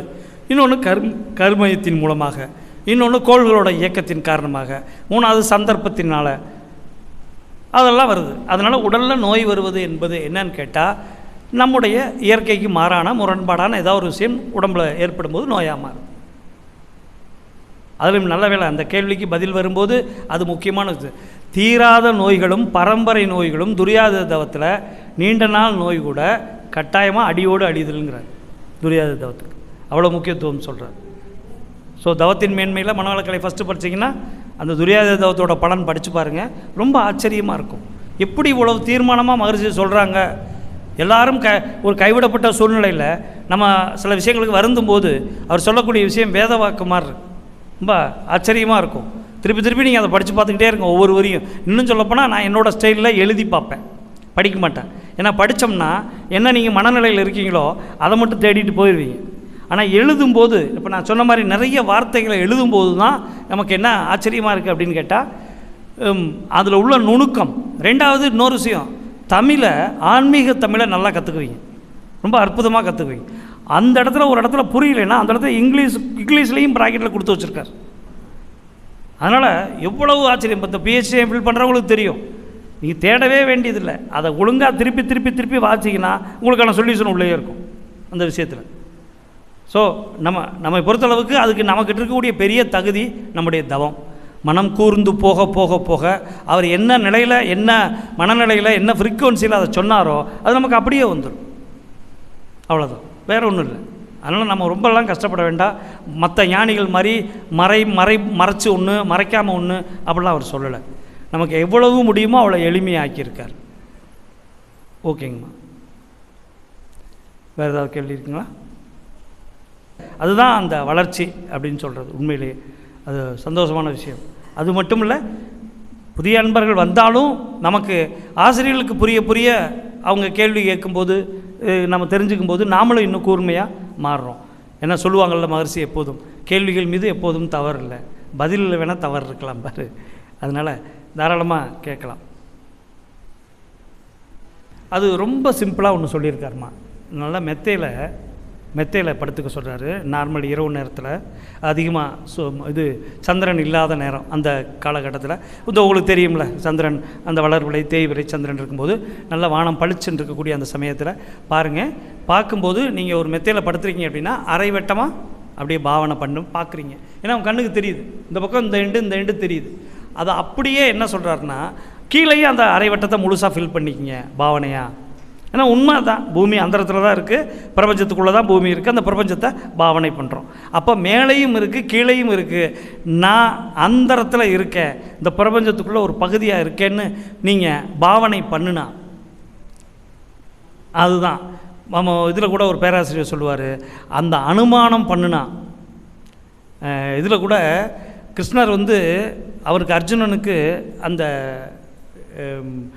பேரியக்க மண்டலத்தில் நாம் பண்ணக்கூடியதுக்கு மகரிஷி சொல்லுவார், என்ன தவம்னு சொல்லுவாருங்க. அதை ஞாபகம் இருக்குங்களா? பேரியக்க மண்டலத்தில் பண்ணக்கூடிய தவத்துக்கு இல்லை, விஸ்வரூப தரிசனம்னு சொல்லுவார். பாருங்கள், இந்த விஸ்வரூப தரிசனம் அனுமார் காட்டுவார், ராமன் காட்ட மாட்டார். இங்கே கிருஷ்ணர் காட்டுவார், அங்கேயே ராமன் காட்டுவார். ஏன் அப்படின்னா அனுமாருங்கிற பேருக்கே அனுமானம் தான் பேர். அனுமானம்ங்கிற வார்த்தை அசம்சன்னு பேர், பாவனைன்னு அர்த்தம். ஸோ அதனால தான் அவர் அங்கே காட்டுறாருன்னு பேராசிரியர் பழனிசாமி ஐயா எழுதியிருக்காங்க. ஸோ அப்போ இந்த இடத்துல அதான் சொல்ல ராமன் விஸ்வரூப தரிசனம் காட்ட முடியல, ஆனால் இங்கே கிருஷ்ணர் காட்டுறாரு, அதே அவதாரம் தான் இங்கே. ஏன் அந்த தன்மை அனுமாருக்கு கொடுக்கப்பட்ட அனுமாருங்கிற விஷயமே என்னன்னு கேட்டிங்கன்னா அனுமானம் அப்படின்னு அர்த்தம். அப்போது உங்களுக்குள்ள பேரியக்க மண்டலத்தை நாம் அனுமானம் பண்ணும்போது இந்த அறிவு, இந்த உடலில் இருந்து விரிந்த அறிவு தானாகவே அதுக்குள்ளே ஃபில்லப் ஆகிக்கும். அப்போது நீங்கள் அதுக்கு ஒரு சின்ன கற்பனை இது. இப்போ இருளே இருக்குது, உள்ள கோடிக்கணக்கான நட்சத்திரம் கோள்களும் உள்ளே இயங்கிக்கிட்டு இருக்குது அப்படின்ற அந்த பிரபஞ்சத்தை நாம் ஃபுல்லாக பார்க்கும்போது அந்த வானத்தில் முழு நட்சத்திரத்தை கூட்டம் கோடிக்கணக்காக தெரியுது, எண்ணிக்கை ஏற்றது. இது கீழேயும் இருக்குது, நான் அந்தரத்தில் இருக்கேன், இந்த பிரபஞ்சத்துக்குள்ளே நான் இருக்கேன், இந்த பிரபஞ்சம் எனக்குள்ளே இருக்குது. இதுதான் அடுத்த கட்டம். அதுதான் கிருஷ்ணரை அம்மா உணவு ஊட்டும் போது வாயை திறக்கிறாரு, வாய்க்குள்ளே இந்த பிரபஞ்சத்தை பார்த்தோன்னே நம்ம பயந்துட்டாங்க. அதுதான் அவர் விஸ்வரூப தரிசனமாக குழந்தையாக இருக்கும்போதே அம்மாவுக்கு காட்டுறாரு, நான் வெறும் குழந்தை, உனக்கு குழந்தை மட்டும் இல்லை, நான் இந்த பிரபஞ்சத்தையே உள்ளே வச்சுருக்கேன் தான் காட்டுற மாதிரி தான். அப்போ அதுதான் அந்த அனுமானம் வந்துச்சுன்னா உங்களை கேட்காமலே உங்களுடைய 6வது அறிவு அதோட கனெக்ட் ஆகிரும். அப்போது அந்த செகண்ட் இருக்குது பாருங்கள், இந்த பார்டர், இதை விட்டு தாண்டக்கூடிய அந்த பார்டர் இருக்குது பாருங்கள், உங்களை மறந்துடுவீங்க. ஆனால் நீங்கள் என்ன செய்கிறீங்க, இந்த மனசுக்குள்ளே போட்டுக்கிட்டே இருக்கீங்க, இந்த பிரபஞ்சம் பிரம்மாண்டமானது. பரிசு பாருங்கள், அந்த பக்குவத்தை கொண்டு வர்றதுக்கு என்னென்ன பண்ணாருன்னு பார்த்தீங்கன்னா ரொம்ப ஆச்சரியமாக இருக்குது. வர்றாருங்கிறாரு, இந்த உடம்பை விட்டு இந்த உயிர் ஆற்றல் விரியாது, பயப்படும், இந்த உடம்புக்குள்ளே வாழ்ந்து இன்பப்பட்டது அப்படிங்கிறனால ஆசிரியரோட உதவியோட ஒரு அங்குலம், ஒரு அடி 12 அங்குலம் ஏற்றி வைக்கிறார் ஆசிரியரோட சக்தியை பயன்படுத்தி. அதுக்கப்புறம் நம்ம சந்திரன் பழக்கப்பட்டது, நம்ம தினமும் பார்த்துக்கிட்டு இருக்கோம், அடிக்கடி பார்க்குறோம், அதனால் மனசுக்கு பழக்கப்பட்டது உள்ளே இருக்குது, அந்தளவுக்கு விரியறதில் பாதுகாப்பாக அந்த உயிர் விரியும். அதுக்கடுத்து சூரியன், அதை வச்சு தான் நம்ம வாழ்ந்துட்டுருக்கோம் சூரிய குடும்பத்தில், அது வரைக்கும் போகும். அடுத்த வார்த்தை சொல்ல வரணும், சூரியனை மையமாக வைத்து. எப்படி பாருங்கம்மா, அந்த கொஞ்சம் கொஞ்சமாக கூட்டிகிட்டு போகிறார், கொஞ்சம் கொஞ்சமாக சூரியனை மையமாக வைத்து. ஏன், நீங்கள் உங்களுடைய உடம்புக்குள்ளேயே அந்த 7 சக்கரங்கள், விப்ஜியார்னு சொல்லக்கூடிய 7 சக்கரங்கள் இருக்குது. நீங்கள் சூரிய குடும்பத்தில் இருக்கீங்க, அண்டத்தில் உள்ளதெல்லாம் பிண்டத்தில் உள்ளதுன்ற மாதிரி இந்த 7 சக்கரங்களுக்குள்ளே உங்கள் உடம்பே பிரபஞ்சம்தான், உங்கள் பிரபஞ்சத்துக்குள்ளே தான் அந்த உடம்பு இருக்குது. அதை நீங்கள் பாவனை பண்ணி அதை பிடிச்சிக்கிட்டீங்க அப்படின்னா இருக்க, நான் ஒன்றும் தனியால் கிடையாது, நான் அந்த பிரபஞ்சம், நான் என் வீடு, இந்த உடம்பு, என்னோடய கணவன் மனைவி குடும்பம்னு இல்லை, நான் அந்த பிரபஞ்சத்துக்கே சொந்தக்காரி அப்படின்னு உங்களை ஃபீல் பண்ண ஆரம்பிச்சிட்டிங்கன்னா அதுவாக அந்த தடுப்பை தாண்டி உள்ளே கலந்துரும். கலக்கும்போது உங்களை மறந்து பேரியக்க மண்டலத்துக்குள்ளே கரைஞ்சிருவீங்க. அதுதான் சொல்லுவார், விரிந்து விரிந்து விரிந்து கரைந்து கரைந்து கரைந்தும்பார். எது கரையணும், கரை நீங்கி. இதுதான் அந்த வார்த்தை. அந்த மும்மலங்களும் கரைஞ்சாதான் இது என்ன செய்யும், அதுதான் என்னோட இடம், அதுதான் இங்கே எனக்குள்ளே இருக்குது, அப்படியே அந்த காம்பவுண்டை விட்டு பிரிஞ்சு போகும். அதுக்கடுத்து சுத்த வெளிக்கு போகும்போது மீண்டும் அங்கே அவர் வந்துடுறார். பேரியக்க மண்டலத்திலிருந்து சுத்த வெளி போகிறதுக்கு கட்டாயமாக அந்த உயிர் விரும்பாது. என்ன பயம், இதுவாவது பொருள் வடிவத்தில் இருக்குது, பார்க்க முடியுது, கேட்க முடியுது, உணர முடியுது. ஆனால் அங்கே உணர முடியாது.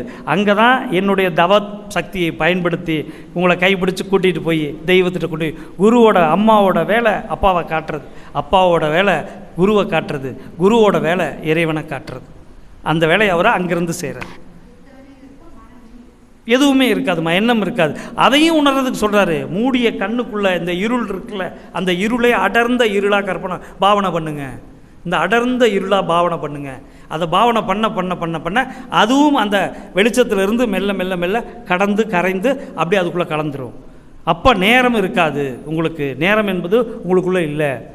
எப்படி ஐன்ஸ்டீன் சொல்கிறாரு, ஸ்பேஸ் டைம் ரெண்டும் ஒன்றுங்கிறார் பாருங்க. அதே மாதிரி இந்த இடத்துல என்ன ஆகும்னா நேரம் என்பது தொலைஞ்சு போயிடும். அப்போ நீங்கள் எவ்வளோ நேரம் தியானம் பண்ணீங்கன்னு உங்களுக்கு மறந்து போயிடும். அது அந்த நிலையில் வரும். அப்போ அந்த கண்ணுக்குள்ளே இருக்கக்கூடிய இருளை, அந்த மூடிய இருளை அப்படியே பாவனை பண்ணிக்கிட்டே இருங்க. ஒரு கட்டத்தில் இந்த பக்கம் இருந்து அந்த பக்கம் டக்குன்னு போயிட்டு அவர் என்ன சொல்கிறாரு, செகண்டு போயிட்டு வரும். ஆனால் அது ஒரு செகண்ட் அது அந்த சுத்த வெளிக்குள்ளே போயிட்டு வந்தாலே இந்த பிரபஞ்ச சரித்திரம் பூரா உங்களுடைய கருமையத்துக்குள்ளே டவுன்லோட் ஆகிருங்கிறார். அப்புறம் நீங்கள் எந்த தவம் செய்தாலும் அது சுத்தவெளியோட தொடர்புடைய தவம் தான் இருக்கும். உங்களுக்கும் அந்த கருமையத்துக்கும் அந்த தொடர்பு ஏற்படுது. அதனால தான் ஃபினிஷிங் பாயிண்டில் 9 மைய தவத்தை கொண்டு வந்து வைக்கிறார். கருமையத்திலிருந்து அது வரைக்கும் கனெக்ஷன். இங்கே அவரோட அருளால் உதவியால் இங்கேருந்து போக வச்சுட்டார். ஆனால் மீண்டும் உங்கள் முயற்சியில் அது 8வது தவமாக கொண்டாந்து வைக்கிறார். 7வது 8வது தவமாக நம்ம வந்து பண்ணுறோம். அப்போது என்ன செய்கிறாரு, இந்த கருமையத்தில் இருந்தே இந்த 5 சக்கரத்தை தாண்டியே அந்த ஒரு பாட்டு சொல்லுவார்ல உங்களுக்கு, அந்த சித்தரோட பாடல், முக்கியமாக அழுகணி சித்தரோட பாடல் சொல்லுவாருங்க, அந்த காட்டானை மேலே ஏறி கடைத்தெருவே போகையிலே, அது அந்த பாட்டு இங்கே தான் சொல்கிறார். இந்த பாட்டை, காட்டானை தன்னை யார் என்று காட்டாதவனை மேலே ஏறி, அந்த மேலே ஏறி நான் பார்க்கும்போது இந்த நாட்டார் நகைபுரிய பார்ப்பறன்றோ, இந்த 5 குணங்களும் ஓஹோ நீ அங்கே போயிடுவியா, உன்னால் முடியுமா, அங்கே ஒன்றுமே கிடையாது, அங்கே போய் நீ என்ன இன்பத்தை அனுபவிக்க போகிற, இங்கே இரு அப்படின்னு சிரிச்சுக்கிட்டே வா, நான் அது பண்ணுறேன், உனக்கு கண்களில் காட்டுறேன், தோளில் காட்டுறேன். என்ன செய்யணும்னு கேட்டிங்கன்னா, குண்டலினி தவம் எடுத்த பிறகு இன்னும் கொஞ்சம் இந்த பக்கம் அதிகமாக தான் வருவோம், கொஞ்சம் சாப்பாடு கூடிரும். ஏன்னா அந்த இன்பத்தை அனுபவிச்சுட்டு இந்த புலன்கள் அனுபவிச்சதை இழந்துருவோம்னு சொல்லி, ஒன்றும் இல்லைம்மா, ரொம்ப சிம்பிளாக சொல்கிறான், சைக்காலஜியில் மருத்துவத்தில் சொல்கிறான். எப்போ ஒரு பெண் வந்து அவள் வந்து 21 வயசு 22 வயசில் 2 குழந்தை பெற்றாச்சு, அவங்க வந்து கருத்தடை பண்ணிட்டாங்க அப்படின்னா, அப்போ இருந்து அவள் 22 வயசாக இருந்தாலும் கருத்தடை பண்ணிய பிறகு அவரோட மனநிலையில் என்ன வருது, இனிமேல் நமக்கு குழந்தை பிறப்பு இல்லை. அப்படிங்கும்போது இந்த செல்கள் ஆட்டோமேட்டிக்காக அவளை வயோதிகத்துக்கு கொண்டு போகுதுங்கிறாங்க, எந்த வயசாக இருந்தாலும். ரெண்டாவது, இவர் என்ன சொல்கிறாரு, அவர் வந்து மகரிஷி வந்து சைக்காலஜின்னு வந்து இப்படி சொல்லுதா, ஓசோ வந்து உங்களுக்கு தெரியும் ஹைடெக்கானால். அவர் என்ன சொல்கிறாரு, ஒரு பெண் கர்ப்பப்பையை எடுத்தாலோ இல்லை அவள் டிஎன்சி பண்ணிக்கிட்டாலோ அவளுக்கு அந்த இயற்கை கொடுக்கக்கூடிய சக்தியை அவள் எங்கேயும் பிரயோகிக்க முடியாதனால அது அவளுக்கு கோபமாக அழுத்தமாக மாறுது. அதனால தான் அந்த காலத்தில் வந்து அதை பண்ணாமல் மீண்டும் மீண்டும் குழந்தை பெற்றுக்கிட்டாங்களோ இல்லை வந்து ஏதோ ஒரு கட்டுப்பாடு வச்சுக்கிட்டாங்க. அது இல்லாதனால இந்த சக்தி இயற்கை கொடுக்கக்கூடிய ஆணுக்கு கிடையாது, இயற்கை பெண்ணுக்குரிய சக்தி அந்த குழந்தை பேருங்கிறத கொடுக்குறத இவ கர்ப்பப்பையை எடுத்துட்டாலோ இல்லை டிஎன்சி பண்ணிட்டாலோ என்ன ஆகுதுன்னா, அந்த சக்தி என்ன ஆகுதுன்னா அந்த உடம்புக்குள்ளே அவளுக்கு பரிணாமம் அடையும் போது அது என்ன செய்யுதுன்னா வெறுப்படைகளாக மாறுகிறது. அதுதான் கணவனையோ கணவன் மீதோ அல்லது கணவனை சார்ந்தவர்கள் மீது வெறுப்பாக மாறும்போது தான் மாமியார் சண்டையோ இந்த சண்டையெல்லாம் பெருசாக மாறுது. அதுக்கு இருந்த கசப்புகள்லாம் ஊதி பெருசாக்கப்படுது. ஓசோ சொல்கிறார், ஒருவேளை கணவர் வந்து ஒழுங்காக நல்ல விதமாக பார்த்துக்கிறார், நல்லா கேர் பண்ணிக்கிறாருனாலும் ஏன்னா நிறைய ஆண்களுக்கு தெரியும், நான் நல்லா தானே நடந்துக்கிறேன், எங்கள் அம்மாவை நீ ஏன் வெறுக்கிற. நிறைய ஆண்களுக்கு அது ஒரு பெரிய கேள்வி. நான் நல்லா பார்த்துக்கிறேன், நான் அவங்க இல்லாமல் நான் வரப்போகிறதில்ல, அட்லீஸ்ட் எங்கள் அம்மா கிட்ட சண்டையாவது போடாமல் இரு. பல ஆண்கள் கெஞ்சுறாங்க. ஏன்னா அவங்களுக்கு தெரிய மாட்டேங்குது இந்த பெண்ணுக்குள்ளே இருக்கக்கூடிய இந்த அபரிமிதமான சக்தி ஒன்று. ரெண்டாவது, இவங்களுக்குள்ளே இருக்கக்கூடிய அங்கீகாரம். ஏன்னா ஆண் எப்படி புதிரோ அதே போல் பெண் மிகப்பெரிய புதிர். அதனால் இவங்களுக்குரிய அங்கீகாரம், சின்ன சின்ன விஷயங்களில் இவங்களுக்கு கிடைக்காத அங்கீகாரம் கணவன்கிட்டருந்து கிடைக்கல. ஆனால் கணவன் என்ன பண்ணுறாரு, சம்பாரித்து கொடுக்குறாரு, பிள்ளைகளை நல்லா பார்த்துக்கிறாரு, மற்ற எல்லாத்த விட நல்ல விதமாக இருக்கார். ஆனால் எனக்குள்ளே இருக்கக்கூடிய அந்த சக்தி, அந்த ஆற்றலை நான் வெளிப்படுத்த முடியல, இவர் மீது காட்ட முடியல அப்படின்னா அது அவர் சார்ந்த ஆட்கள் மீது திரும்புது. அப்போ தான் மாமியார் நல்லவங்களாக இருந்தாலும் உங்கள் மேலே எந்த பிரச்சனையும் இல்லாமல் இருந்தாலும் அவர்கள் மீது அது என்ன செய்யுதுன்னா தன்னுடைய அவதாரத்தை எடுத்துருது. அங்கே தான் பிரச்சனை வருது. இதுக்கு ஆண்களுக்கு புரிகிறதே இல்லை, புரியவும் முடியாது. ஏன்னா பெண்களுக்கு தங்களையே புரிஞ்சிக்க முடியல, அந்த விஷயத்தில் தன்னுடைய சக்தி தான் அதை பண்ணுது அப்படின்னு புரிஞ்சிக்க முடியல. ஆனால் இன்றைக்கி இருக்கக்கூடிய சூழ்நிலையில் அவங்க எல்லாத்துக்குமே தெரியும், ஒவ்வொரு 28 நாளைக்கு ஒரு தடவையும் இந்த லூனார்னு சொல்லக்கூடிய சந்திரனோட ஆதிக்கம் உங்கள் கர்ப்பப்பையில் வந்து செயல்பட்டுக்கிட்டே இருக்குது. அது வந்து எம்டியாக இருக்கும்போது, அது ஒன்று கர்ப்பப்பை இல்லாமலோ இல்லை இது டிஎன்சி பண்ணும்போதோ என்ன ஆகுதுன்னு கேட்டிங்கன்னா அந்த சக்தி திசை மாற்றம் அடையும் போது வெறுப்பலைகளாக மாறுகிறது. அதை நியூட்ரலைசேஷன் பண்ணுறது தான் காயகல்பம். காயகல்பம் பண்ணும்போது வெறுப்பலை குறையும். மெனோபாஸ் முடிஞ்சாலுமா அதுக்கான சக்தி போகிறதில்ல. அதுக்கான அதாவது அதான் நம்முடைய வித்து சக்திக்கு 3 வேலை செய்யுது. 1 இந்த உடம்பை பார்த்துக்குது, 2 இன்னொரு உடம்பை உருவாக்குது, 3வது அதுக்குள்ளே இருக்கக்கூடிய அந்த ரகசிய சக்தி நம்மளோட ஆயுளை நீட்டிக்கிறதுக்கு உதவுது. அதுதான் காயகல்பம். அப்போ அந்த எக்ஸ்ட்ரா கிடைக்கிற அந்த சக்தியை பூரா அந்த எக்ஸஸ் எனர்ஜியை தானே நம்ம ரீசைக்கிள் பண்ணி மேலே ஏற்றுறோம். அதை பண்ணிக்கிட்டு இருக்கும்போது உங்களுக்கு கிடைச்ச அந்த ஆற்றலை பூரா மேலே ஏற்றிக்கிறீங்க. சாந்தி தவத்தில் தவ ஆற்றலை உடல் ஆற்றலாக மாற்றி சேமித்து வச்சு மீண்டும் உடல் ஆற்றலை தவ ஆற்றலாக மாற்றிக்கிறீங்க. இந்த மனுஷன் சொல்லாமையே நிறைய விஷயங்களை இயற்கைக்கு தகுந்த மாதிரி செஞ்சுருக்கார். இதை நம்ம வெளிப்படையாக சொல்லும்போது நமக்கு புரியாது. இல்லைன்னு வச்சுக்கோங்க, மருத்துவத்தோடு போய் கம்பேர் பண்ணுவோம். அதனால தான் இதில் ஒரு 2 வரி கொடுத்துருப்பார். இதை தயவு செஞ்சு விஞ்ஞானத்தோடு ஒத்து பார்க்காதீங்கன்னு சொல்லியிருப்பார். இந்த நம்ம சொல்லக்கூடியதை விஞ்ஞானத்தோடு ஒத்து பார்க்காதீங்க, ஏன்னா அதுக்கு கருவிகள் கிடையாது. வளர்ந்ததுக்கப்புறம் கண்டுபிடிப்போம். ஆனால் விஞ்ஞானத்திற்கு உயிரை பற்றி தெரியாது. அப்போ அந்த உயிரில் இருக்கக்கூடிய பதிவு மட்டும் எப்படி தெரியும்? அதனால தான் அந்த வார்த்தையை அவர் சொல்கிறார் மீண்டும் மீண்டும். அதனால் சில இடங்களில் அவர் சொல்லுவார், இது விஞ்ஞானத்தில் தேடாதீங்க, ஆராய்ச்சி பண்ணாதீங்க, கருவிகள் எடுத்துகிட்டு தேடாதீங்க, கால்குலேட்டர் எடுத்துகிட்டு தேடாதீங்க. இதெல்லாம் இதுக்குள்ளே இன்பில்டடாக இருக்கிறது, நீங்கள் உங்களுக்குள்ளே தேடுங்க, நீங்கள் செல்ஃபாக ரியலைஸ் பண்ணால் போதும் அப்படிங்கிறார். அதனால் ஒவ்வொருத்தரும் அந்த இதை நம்ம பார்க்கும்போது நிறைய மகரிஷி தீர்வை பூரா கொடுத்துட்டு போயிட்டார். இனி உட்காந்து ஆராய்ச்சியெல்லாம் பண்ண வேணாம், நீங்கள் மட்டும் பயிற்சிகளை பண்ணுங்கள், இன்னும் ஆழமாக நுணுக்கமாக பண்ணுங்கள். நீங்கள் செய்ய வேண்டியது இங்கே அடிக்கடி உடற்பயிற்சி நுணுக்க வகுப்புகள் போடுங்க பேராசிரியர்களை வச்சு. இன்னும் உடற்பயிற்சி எப்படி மேம்படுத்தி பண்ணலாம், நம்ம செய்கிறது கரெக்டாக. ஏன்னா வருஷக்கணக்காக ஆனால் நம்ம தான் தப்பு பண்ணுறோம். புதுசாக வந்தவங்க அட்டகாசமாக பண்ணுறாங்க, நாம் தான் கையை எங்கெங்கேயோ சுற்றிட்டு இருக்கோம். கரெக்டாக தான் சுற்றுறோம்னு மனசு சுற்றிக்கிட்டு இருக்குது, கை எங்கெங்கேயோ சுற்றிட்டு இருக்கு. சில பயிற்சிகளை செய்கிறதே ஒரு இப்போ மூலபந்தம் பண்ணுறோம், சரியாக நிற்கலை, மூச்சை மேலே ஏற்றுறோம், சரி பரவாயில்ல அடுத்த தடவை சரியாக பண்ணிக்கலாம், நின்று தான் சரியாக பண்ணல, உட்காந்து சரியாக பண்ணிக்கலாம் நினச்சிக்கிறோம், விட்டுறோம். சாயந்தரம் சாப்பாட்டில் கை வச்சுட்டோம் அப்படின்னா சரி விட்டாச்சு, நாளைக்கு பார்த்துக்கலாம். ஒவ்வொரு தடவையும் நாம் தெரிஞ்சுமே பண்ணுறோம். அதுக்கு என்ன செய்யணும்? காப்பு தான், வேறு வழியே இல்லை. வந்துட்டீங்கன்னு வச்சுக்கோங்க, உள்ளுக்குள்ளே ஒரு கர்வம் பிறக்கும் பாருங்கள். அது கர்வம்னு சொன்னால் தப்பில்லை தான். குரு சொல்கிறது அத்தனையும் நான் கேட்குறேன், அத்தனை பயிற்சி பண்ணுறேன்னு பிறக்குது பாருங்கள், அது ஒரு பெரிய ஒரு அலாதி சந்தோஷம். அது நான் எல்லாத்தையும் பண்ணிக்கிட்டு இருக்கேன், காலையிலையும் சாயந்தரம் பயிற்சி பண்ணுறேன்னு செஞ்சு மட்டும் பாருங்கள். ஒரு கொஞ்சம் ஒரு சின்ன லிமிட்டை தாண்டி, அதை சோம்பேறித்தனம் அந்த மாதிரி விஷயத்தை தாண்டி செஞ்சு பாருங்கள். அந்த சுகம் உங்களுக்கு வந்துருச்சு அப்படின்னு கேட்டால், அதுவும் முக்கியமாக சொல்கிறாரு, அந்த காயகல்பத்தை உச்சிக்கு ஏற்றும் போது அந்த பீனியல் கிளாண்டில் அது முழுக்க ஏறி அந்த சக்தி உள்ளுக்குள்ளே போய் ஒரு ஸ்ப்ரிங்க்லரில் பரவன மாதிரி இந்த மூளைச்செல்கள் பூரா பரவி அது பரப்பும்போது உள்ள அந்த பரவசம் நடக்குது ஒவ்வொரு டைமுங்கிறார். உச்ச நிலையில் இருக்கக்கூடிய தியானத்தில் சமாதி நிலையில் அடையக்கூடிய பரவசமும், இது பக்தியில் மிகப்பெரிய உச்சத்தில் ஏற்படக்கூடிய பரவசமும், எக்டசின்னு சொல்லக்கூடிய இந்த உடல் இன்பங்களால் சிற்றின்பங்களால் அடையக்கூடிய அந்த உச்ச நிலையிலையும் அடையக்கூடிய அத்தனை பரவசத்தையும் நாம் இந்த காயகல்பத்தில் அந்த 10 செகண்டுக்குள்ளே அடையிறோங்கிறார். எவ்வளோ பெரிய விஷயம், அதை சொல்லாமல் சொல்கிறார். அதனால தான் அவர் அந்த விஷயம் சொல்கிறாரு, அது அவ்வளவு நிறைவாக இருக்குது, கண்ணை திறக்க மனசு வராதுங்கிறார். நம்முடைய பேராசிரியர் ஒருத்தர் சொல்லும்போது, கண்ணை திறக்க மனசு வராது, அவ்வளவு சுகமாக இருக்கும் கரெக்டாக நுணுக்கமாக பண்ணால். கேளுங்க, ஆசிரியர்கள் டிஸ்கஸ் பண்ணிக்கிங்க, திரும்பி திரும்பி திரும்பி நான் செய்கிறது கரெக்டாக. ஒன்றும் இல்லை, இப்போ எங்கள் முத்துக்குமார்னு சொல்லியிருக்காரு, இங்கே வந்திருப்பார், உங்களுக்கே பல தடவை வந்திருப்பார். அவர் நானும் எம்ஆர்சி போகிறோம், உட்காந்து சாப்பிட்டுட்டு இருக்கும்போது காயகல்பம் செஞ்சுட்டு எம்ஆர்சி இது சாப்பிட ஆரம்பிக்கிறேன். அவர் என்ன பண்ணாருன்னா பேசாமல் விட்டார். ரூமுக்கு வந்தோடனே, ஐயா அந்த சாப்பிட்றது ஒரு காயகல்பம் பண்ணிங்களே, ஒரு தடவை இன்னொரு தடவை பண்ணுங்கன்னார். யோசிச்சு பாருங்கள், இன்னொரு தடவை பண்ணுங்கன்னாரு. நான் எதுக்குன்னு கேட்கல, பண்ணி காமிச்சேன். இப்போ கரெக்டாக இருக்குது, அங்கே கொஞ்சம் வேகமாக பண்ணிங்கன்னார். இதுதான் கவனிப்பு இருந்துக்கிட்டே இருக்கணும் ஒரு ஆசிரியர் இன்னொரு ஆசிரியர். ஏன்னா நம்மளாம் அடுத்தவங்களுக்கு சொல்லிக் கொடுக்குறோம். பர்சனலாக ஒருத்தர் தப்பு பண்ணிட்டா கூட அது தப்பு தான்.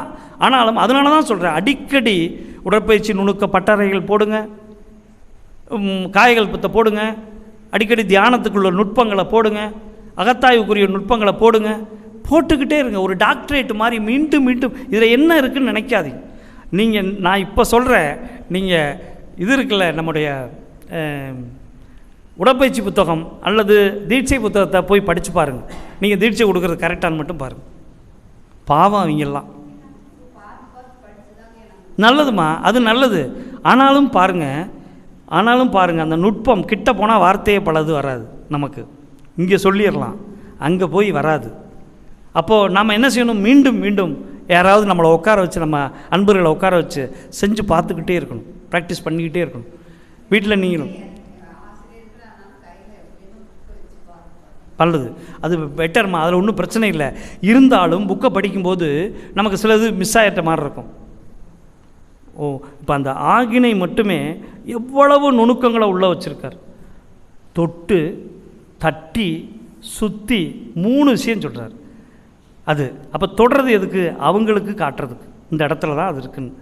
தட்டுறது எதுக்கு? அதுக்குள்ளே இருக்கக்கூடிய ஆற்றலை வெளிப்படுது. சுற்றுறது எதுக்கு? அதுக்கு ஒரு சக்தியை உங்கள் ஜீவகாந்தத்தை கொடுத்து ஏற்றுறீங்க. ஏற்றும் போது சொல்லக்கூடிய வார்த்தைகள் அவர் காதுக்கு மட்டும் கேட்குற மாதிரி. அப்போ நீங்கள் இவ்வளோ நெருக்கமாக சொல்லும்போது உங்களுடைய வேர்வை வாடை அடிக்கக்கூடாது, உங்கள் பவுடர் வாடை வரக்கூடாது, நீங்கள் சாம்பிளை குளிச்சிருந்தால் அந்த வாசம் வந்திருக்கக்கூடாது, உங்கள் துணி அவங்க மேலே படக்கூடாது, எவ்வளோ விஷயங்கள் இருக்குது. உங்கள் கொலுசு சத்தம் கேட்கக்கூடாது. எத்தனை விஷயங்கள் அதுக்குள்ளே இருக்குது. அத்தனையும் நம்ம பண்ணி ஒரு தெய்வ ஒரு அனுபவமாக நம்ம கொடுக்கும்போது அந்த ஆற்றல் நம்மக்கிட்ட நிறையா வந்து தங்குங்கிறார். நம் வழியாக அது போகும்போது அவ்வளோ பெரிய அந்த பிரபஞ்சத்திற்குரிய ஆற்றல் உங்களுக்குள்ளே வந்து வெளியில் போகும்போது உங்களுடைய கருமையும் தூய்மை அடைஞ்சிக்கிட்டே இருக்குங்கிறார். ஸோ தீட்சை கொடுப்பது மகா பெரிய புண்ணியம். இந்த ஆன்மாவிற்கு நான் என்ன செய்ய போகிறேன்னு சொல்கிறேன் பாருங்கள். இந்த ஆன்மாவிற்கு நான் திரண்டு எழுக, உயிர் சக்தி ஓங்கி எழுக, குண்டல் சக்தி குவிந்து எழுக, இவ்வளவும் சொல்கிறோம். ஆனால் அந்த ஆன்மாவிற்கு இன்றைக்கி நான் வந்து செய்ய போகிற ஒரு உதவி அப்படிங்கும்போது கடைசி என்ன வார்த்தை சொல்கிறேன் பாருங்க, மனமும் வந்து சொல்லி வைக்கப்பட்டுள்ளது.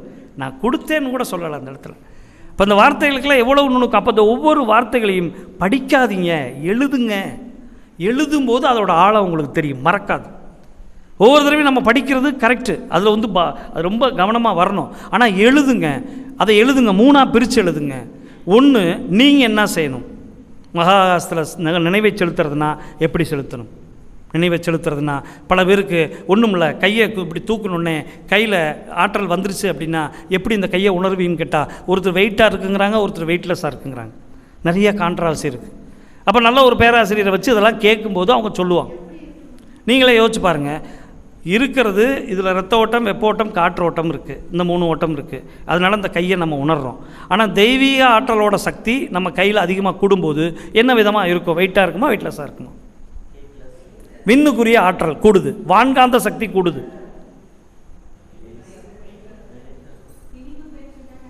திணிவு பெறுது. திணிவு பெறும்போது ரத்தம் திணிவு பெற்றா வெயிட்டாக மாறும், காற்று திணிவு பெற்றா மாறும், ஒவ்வொன்றும் திணிவு பெற்றா அந்த மாறும். ஆனால் நம்முடைய காந்தமோ பேராற்றலோ கூடும்போது அங்கே நம்முடைய இதில் சொல்கிறோம்ல, நம்முடைய உடற்பயிற்சியோட எண்டில் நம்ம சவாசனம் சொல்லக்கூடிய ஆசனம் பண்ணும்போது உடலை மறந்த நிலையில் இருக்கும்.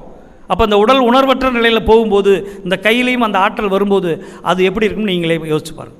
நான் அதை சொல்ல விரும்பலை. ஏன் அப்படின்னா மீண்டும் மீண்டும் அதை செய்யும்போது உங்களுக்கு இன்னும் கொஞ்சம் ஆற்றல் கவனம் கூடும். நல்லா விறுவிறுன்னு ஒரு சக்தி கூடுறது தெரியும், இந்த வெயிட்லெஸ்ஸான தன்மைக்கு தெரியும்.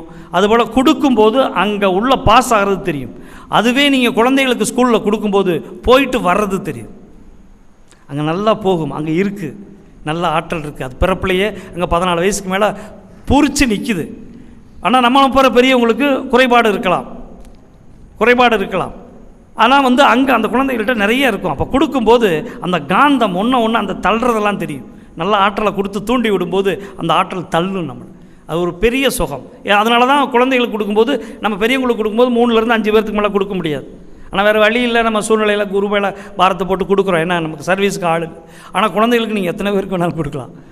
ஏன்னா அந்தளவுக்கு ஆற்றல் அவங்கள்ட்ட இருக்கும். ஆனால் என்ன, சாந்தி கொடுக்கறதுக்குள்ளே மொட்டி கண்டு போயிடும்.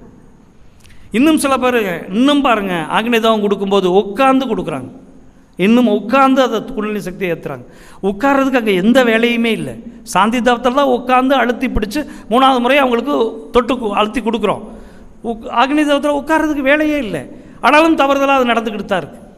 ஸோ அதுதான் சொல்கிறேன், நுணுக்கத்தை போடுங்க. உங்களுக்குள்ளே 2 பேர் கிடச்சா கூட நம்ம நம்முடைய அருள் இல்லை அந்த புத்தகம் இருக்குது பார்த்தீங்களா, அருள்நிதியர் பயிற்சிக்கு போய்ட்டு வந்த புத்தகம், அதை அருள்நிதியர் கையேடு எடுத்துகிட்டு வாங்க, உட்காந்து வாசிச்சு பாருங்கள். நீங்கள் ஒரு பாரா சொல்லுங்கள், அவங்கள ஒரு பாரா சொல்லுங்கள், மாற்றி மாற்றி வாசிங்க. நிறையா, அதாவது நான் உங்களுக்கு திருப்பி சொல்லிடுறேன், மகரிஷியோட ஒவ்வொரு வார்த்தையும் எழுத்தும் இறைநிலையிலிருந்து வந்தது. அதை எப்போதெல்லாம் நீங்கள் சிந்திக்கிறீங்களோ தியானத்தில் கிடைக்கக்கூடிய பலன் நிறையவே கிடைக்கும். இது பாஸ்கரையா சொல்லுவார். பேராசிரியர் பாஸ்கரையா சொல்லும்போது, தியானம் பண்ண என்னால் முடியாத போதெல்லாம் குருவோட சிந்தனைகளை அவரோட வார்த்தைகளை ஓட விடுவேன். தியானத்திற்கு சமமானது. தியானம் செய்யக்கூடாதுன்னு இல்லை, வார்த்தைகள் சில சமயம் ரொம்ப ட்ராவலில் இருக்கும்போது முடியாத போது அப்படி நான் நினைப்பேன், அந்த பலனை அடையிறேன்பார். அதனால் சொல்கிறேன், ஒவ்வொரு வார்த்தைகளும் நீங்கள் திரும்பி திரும்பி வாசிக்கும்போது தியானத்தோட பலன் கிடைக்கும். ஒரு குற்றமும் இல்லை, 1000 தடவை கூட வாசிங்க, கணக்கே வச்சுக்காதீங்க. அதில் இறுதி தன்மை அவங்க மனசுக்குள்ளே போய் உட்காரணும். நான் ஒருத்தர் முன்னாடி போய் எப்படி நிற்கணும், ஆகனி தவத்துக்கு சாந்தி தவத்துக்கு நான் என்ன செய்யணும் அப்படிங்கிற எண்ணம் வரணும். புத்தகத்துக்கு போகவே கூடாது, ஆனால் புத்தகத்தை தினம் பார்க்கணும். ஏன் அப்படின்னா, நான் நினச்சிருக்கிறது கரெக்டாக மிஸ் பண்ணிட்டேனா ஏதாவது அப்படின்னு பண்ணணும். ஒவ்வொரு தடவையும் பாருங்கள், அந்த உயிருக்கு உரை ஊற்றி அந்த 2 உயிருக்கு 2ஐயும் இணைச்சி நீங்கள் கொடுக்கக்கூடிய ஒரு சக்தி என்னென்னா, தாயோட தந்தையோட 2 உயிரும் பிரிஞ்சு நிற்கிது. இடகலை பிங்களை சுழுமுனை நாடின்னு சொல்லக்கூடியதை நீங்கள் எடுத்துக்கிறீங்க, குருவோட நாடியை. அதுக்குள்ளே உங்கள் ஆற்றலை குருக்கிட்டேருந்து வாங்கின ஆற்றலை சேர்க்கும்போது இந்த 2 நாடியும் சமமாகுது. சுழுமுனை நாடி ஓப்பன் ஆகுது. அப்போ மூச்சோட்டமே அவங்களுக்கு சமமாக மாறுது. உள்ள அந்த கருமையத்திற்குரிய ஆற்றல். அதனால தான் அந்த உடம்புக்குள்ளே மறுபிறப்பை அவங்க எடுக்கிறாங்க. சாதாரண விஷயம் இல்லை, ஒரு பிறப்பை ஏற்படுத்துகிறீங்க நீங்கள். ஒரு தந்தை ஸ்தானத்தில் தாய் ஸ்தானத்தில் பண்ணக்கூடிய, அதனால தான் சிவனுக்கு வந்து தாயுமானவன் பேர் இருக்குது. அவர் என்ன செய்கிறார், இந்த வினைப்பதிவு எடுக்கிறார். நம்மளோட தாய் தந்தையால் ஏற்படக்கூடிய வினைப்பதிவு எடுத்துகிட்டு அவரும் அந்த தீட்சையை தான் கொடுக்குறார். ஸோ அதனால் தீட்சை மகா பெரிய ஒரு விஷயம். எப்போதான் நான் ஏன் வந்து உடற்பயிற்சி புத்தகத்தை கூட நான் சொல்லலை, ஒன்றும் வேண்டாம். போன மாதம் ஒருத்தர் திடீர்னு வந்தார், உடற்பயிற்சி புத்தகத்தை எடுத்துகிட்டு வந்து, ஐயா மகராசனம் குப்புறப்படுத்தி செய்யக்கூடிய 2ஆம் நிலையில் கட்டை விரலை உயர்த்திக்கணும், மொட்டி தரையில் படலன்னு புத்தகத்தில் இல்லைங்க ஐயா அப்படின்னார். இல்லை, புத்தகத்தில் நம்ம கையெல்லாம் வேற வச்சு காட்டுறோம். இந்த மேஜிக்கில் கால் பறக்கும்போது காட்டுறோம்ல, அது மாதிரி காட்டுறோம். புத்தகத்தில் இல்லைங்க அப்படின்னார். எனக்கு பகீர்னுச்சு. ஏன்னா நானும் ரொம்ப நாளாக பார்க்கல. புத்தகத்தை எடுத்து பார்த்துட்டு உடனடியாக இவங்களுக்கு ஸ்மார்ட்டு கூப்பிட்டு கேட்டு, இந்த மாதிரி இல்லை நான் கரெக்ஷன் அனுப்பவா, அடுத்த எடிஷனில் கரெக்ஷன் பண்ணிக்கிறேன்னு கேட்டேன். தாராளமாக அனுப்புங்கண்ணா. நிறைய விஷயம் இருக்குது உள்ள, சின்ன சின்ன விஷயங்கள். கபாலபதியெல்லாம் இன்னும் தப்பாக தான் செஞ்சுக்கிட்டு இருக்கோம். நம்ம மூச்சை இழுத்துட்டு 10% உள்ளே இழுக்கணும்னு கடைசியாக வருது. நம்மளால் சொல்லும்போது மூக்கு தானாக இழுத்துக்குமா. அதை பம்ப் பண்ணும்போதே 90% ப்ரெஷர், 10% உள்ள இப்படி தான் இருக்கணும். அது நம்ம பார்க்குறோமா, புத்தகத்தை படித்தோம்னா அது வரும். நீங்கள் சொல்லிக் கொடுக்கும்போது அது வரும். அப்போ புத்தகத்தை படிக்கணும். அதனால தான் சொல்கிறேன், இந்த கையேடு விஷயத்தை தயவு செஞ்சு 2 கையேடையுமே சாதாரணமாக வச்சுக்காதீங்க. 2மே அருளதியர் கையேடை தனியாக உட்காந்து எழுதுங்க, படிக்காதீங்க, எழுதுங்க. ஒவ்வொரு பாராவை ஒன்று நீங்கள் என்ன செய்யணும், மாணவர் எப்படி தயார் பண்ணணும், ஆசிரியர் நீங்கள் எப்படி தயாராகணும், மாணவர் எப்படி தயாராகணும், அதுக்கடுத்து நான் என்ன செய்யணும், இந்த 3ஐயும் பிரித்து அதை தனித்தனியாக பாருங்கள், எழுதி பாருங்கள். அப்போ உங்களுக்கு தெரியும் அதில் உள்ள சொல்யூஷன்லாம். அதனால் ஏன்னா நான் திருப்பி ஏன் உடற்பயிற்சி புத்தகத்துக்கு அதை செய்யணும், ஆனால் அது நீங்கள் தினமும் செஞ்சுட்ருக்கீங்க. ஆனால் தீட்சை தினமும் கொடுக்குறது இல்லையே, தீட்சை எப்போதாவது தானே கொடுக்குறோம். அதனால் உங்களுக்கு மிகப்பெரிய பலன் தீட்சையால். ஒவ்வொரு முறையும் வான்காந்த ஆற்றல், பேரியக்க மண்டலத்திலிருந்து ஆற்றல் நேரடியாக உள்ளே வருது. பஞ்சபூத நவரவம் பண்ணி இந்த உடம்புல இருக்கக்கூடிய அந்த கரைகளை போக்குறதுக்கு எவ்வளோ முயற்சி பண்ணுறோம், எல்லாமே நேரடியாக கிடைக்குது. மிகப்பெரிய ஒரு கடல் வெள்ளம் நம்ம மேலே பட்டு, இந்த கொட்டாங்குச்சியில் இருக்க தண்ணி மேலே பட்டு இதை நிறச்சி வெளியேற்றிட்டு போகும்போது ஒவ்வொரு தரையும் இந்த கொட்டாங்குச்சி தூய்மை அடையுது. அந்த கடலுக்கு ஒன்றும் நஷ்டம் இல்லை. மாதிரி சொல்லுவார், குளத்தில் இருக்க தண்ணியை ஒரு கொட்டாங்குச்சியில் எடுத்து உள்ளே ஊற்றிட்டு திருப்பி எடுத்துக்கிற மாதிரி தான் துரியாத தவம்னு சொல்லுவார். அதனால் தயவு செஞ்சு நமக்கு தெரியுமே, படித்து தானே பண்ணுறோம், தெரியுமேன்னு ஒருபோதும் நினைக்காதீங்க. அதுக்குள்ளே அவ்வளவு நுட்பம் இருக்குது. ஏன்னா நம்ம உடலால் படித்தோம், மனதால் படித்தோம், எல்லாம் படிச்சிருக்கோம். உயிரால், தெய்வத்தன்மையில் அதை உட்காந்து படித்தா தான் அதுக்குள்ளே நம்ம எவ்வளோ விஷயத்தை விட்டு வச்சுருக்கோம்னு தெரியும். மீண்டும் நான் நீங்கள் சொன்ன மாதிரி நானும் எத்தனை தடவை எழுதி பார்த்தாலும் புத்தகத்தை எடுத்து படித்து பார்க்காம தீட்சைக்கு போகிறதில்ல. பயமாக தான் இருக்குது, ஒவ்வொரு முறையும் பயமாக தான் இருக்குது. அதனால் முக்கியமாக அந்த அடிக்கடி மறந்து போகிறது அருள்நிதியர் கையேடு தான். அதை எடுத்து எழுதுங்க, எழுதி பார்த்து அதை அண்டர்லைன் பண்ணி அதுக்குரிய அர்த்தம் என்னன்னு பாருங்கள். அதுக்குள்ளேயே தெரியாத பல வார்த்தைகள் இருக்குது உள்ள, நீங்கள் பார்த்தீங்கன்னா தெரியும். உடற்பயிற்சியும் அப்படித்தான். நீங்கள் பண்ணுறது அங்கே இருக்கா பாருங்கள், உங்களுக்கே தெரியும். மழை நின்றுச்சா? கர்மாவை கரைக்க முடியுமா என்ற ஒரு தலைப்பிலே வேதாத்திரி மகரிஷி அவரின் கருத்துக்களை ஒட்டி மிக விளக்கமாகவும் விரிவாகவும் ஐயா அவர்கள் நமக்கு நிகழ்த்தினார்கள். கேள்வி பதிலுக்கும் விடையளித்தார்கள். மிக சிறப்பாக இருந்தது. ஐயா அவர்களுக்கு மிக நன்றி. அடுத்ததாக நன்றி நவிழல் அருள்நிதி பிரேமலா அம்மா அவர்களை அன்போடு மேடைக்கு அழைக்கிறோம். இயற்கைக்கு நாம் நன்றி சொல்லணும். கண்டிப்பாக மழை வரலன்னா இத்தனை விஷயத்தை நாம் தெரிஞ்சிருப்போமா, தவா எப்படி பண்ணுறது, எப்படி என்னங்கிற விஷயம் நிறைய தெரிஞ்சுக்கிட்டோம். அதனால் இந்த ஒரு 1/4 மணி நேரம் தான் வச்சுனாலும் நிறைய விஷயத்தை ஐயா நமக்கு சொன்னார். ஐயாவுக்கு நன்றி.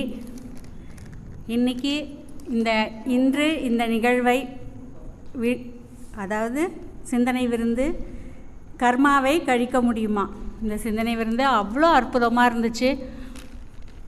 நிறைய விஷயம் தெரிஞ்சுக்கிட்டோம். வாழ்க வளமுடன். இன்றைக்கி இந்த நிகழ்வை சிறப்பாக நடத்தி தந்த அனைவரையும் வாழ்த்திடலாம். தொகுப்பாளர் அருள்நிதி சாசி சம்பத்தையா அவர்கள் வாழ்க வளமுடன். அவர்களின் அன்பு குடும்பம் வாழ்க வளமுடன். அவர்களின் தொண்டும் தொழிலும் வாழ்க வளமுடன். இறைவணக்கம் குருவணக்கம் பாடிய அருள்நிதி திருமதி அம்மா அவர்கள் வாழ்க வளமுடன். அவர்களின் அன்பு குடும்பம் வாழ்க வளமுடன். அவர்களின் தொண்டும் தொழிலும் வாழ்க வளமுடன். சாந்திதவம் நடத்தி தந்த அருள்நிதி எம்பி ராதா அம்மா அவர்கள் வாழ்க வளமுடன். அவர்களின் அன்பு குடும்பம் வாழ்க வளமுடன். அவர்களின் தொண்டும் தொழிலும் வாழ்க வளமுடன். வரவேற்புரை அருளிய அருள்நிதி கே சுமதி அம்மா அவர்கள் வாழ்க வளமுடன். அவர்களின் அன்பு குடும்பம் வாழ்க வளமுடன். அவர்களின் தொண்டும் தொழிலும் வாழ்க வளமுடன். இன்று சிந்தனை விருந்து நமக்காக தந்த திருப்பூர் அருள்நிதி எஸ் கிருஷ்ணமூர்த்தி ஐயா அவர்கள் வாழ்க வளமுடன். அவர்களின் அன்பு குடும்பம் வாழ்க வளமுடன். அவர்களின் தொண்டும் தொழிலும் வாழ்க வளமுடன். அறிவிப்பு தொகுப்பாளர் அறிவிப்பு வழங்க இருக்கிறாரு. இன்று இந்த சிந்தனை விருந்தில் கலந்து கொண்ட இருபால் மெய் அன்பர்கள் அனைவரும் வாழ்க வளமுடன். அவர்களின் அன்பு குடும்பம் வாழ்க வளமுடன். அவர்களின் ஆன்மீக தொண்டு வாழ்க வளமுடன். வாழ்க வளமுடன். நாளப்பு தவ தத்துவ விளக்கு பயிற்சி நடைபெற உள்ளது. மதுரையில் இருந்து சீதாராமன் ஐயா அவர்கள் வருகை தர உள்ளார்கள். அதுபோல நாளை முதல்நிலை அகத்தாய்வு நடைபெற உள்ளது. இந்த 2 நிகழ்வுகளுக்கும் மன்ற அன்பர்களும் தனக்கு தெரிந்த அன்பர்களையும் அழைத்து வருமாறு அன்போடு பவானி அறிவு திருக்கோயிலின் சார்பாக கேட்டுக்கொள்கிறோம். உலக நல வாழ்த்து. உலகமெல்லாம் பருவமழை ஒத்தபடி பெய்யட்டும். உழவரெல்லாம் தானியத்தை உவப்புடனே பெருக்கட்டும். பல தொழில்கள் புரிகின்ற பாட்டாளி உயரட்டும். பகுத்துணர்வில் தொகுத்துணர்வு பண்பாட்டை உயர்த்தட்டும். கலகங்கள் போட்டி பகை கடந்தாட்சி நடக்கட்டும். கல்லாமை கடன் வறுமை களங்கங்கள் மறையட்டும். நலவாழ்வை அளிக்கும் மே ஞான ஒளி வீசட்டும். நம் கடமை அறவாழ்வில் நாட்டத்தே சிறக்கட்டும். நம் கடமை அறவாழ்வில் நாட்டத்தே சிறக்கட்டும். நம் கடமை அறவாழ்வில் நாட்டத்தே சிறக்கட்டும். வாழ்க வையகம் வாழ்க வையகம் வாழ்க வளமுடன்.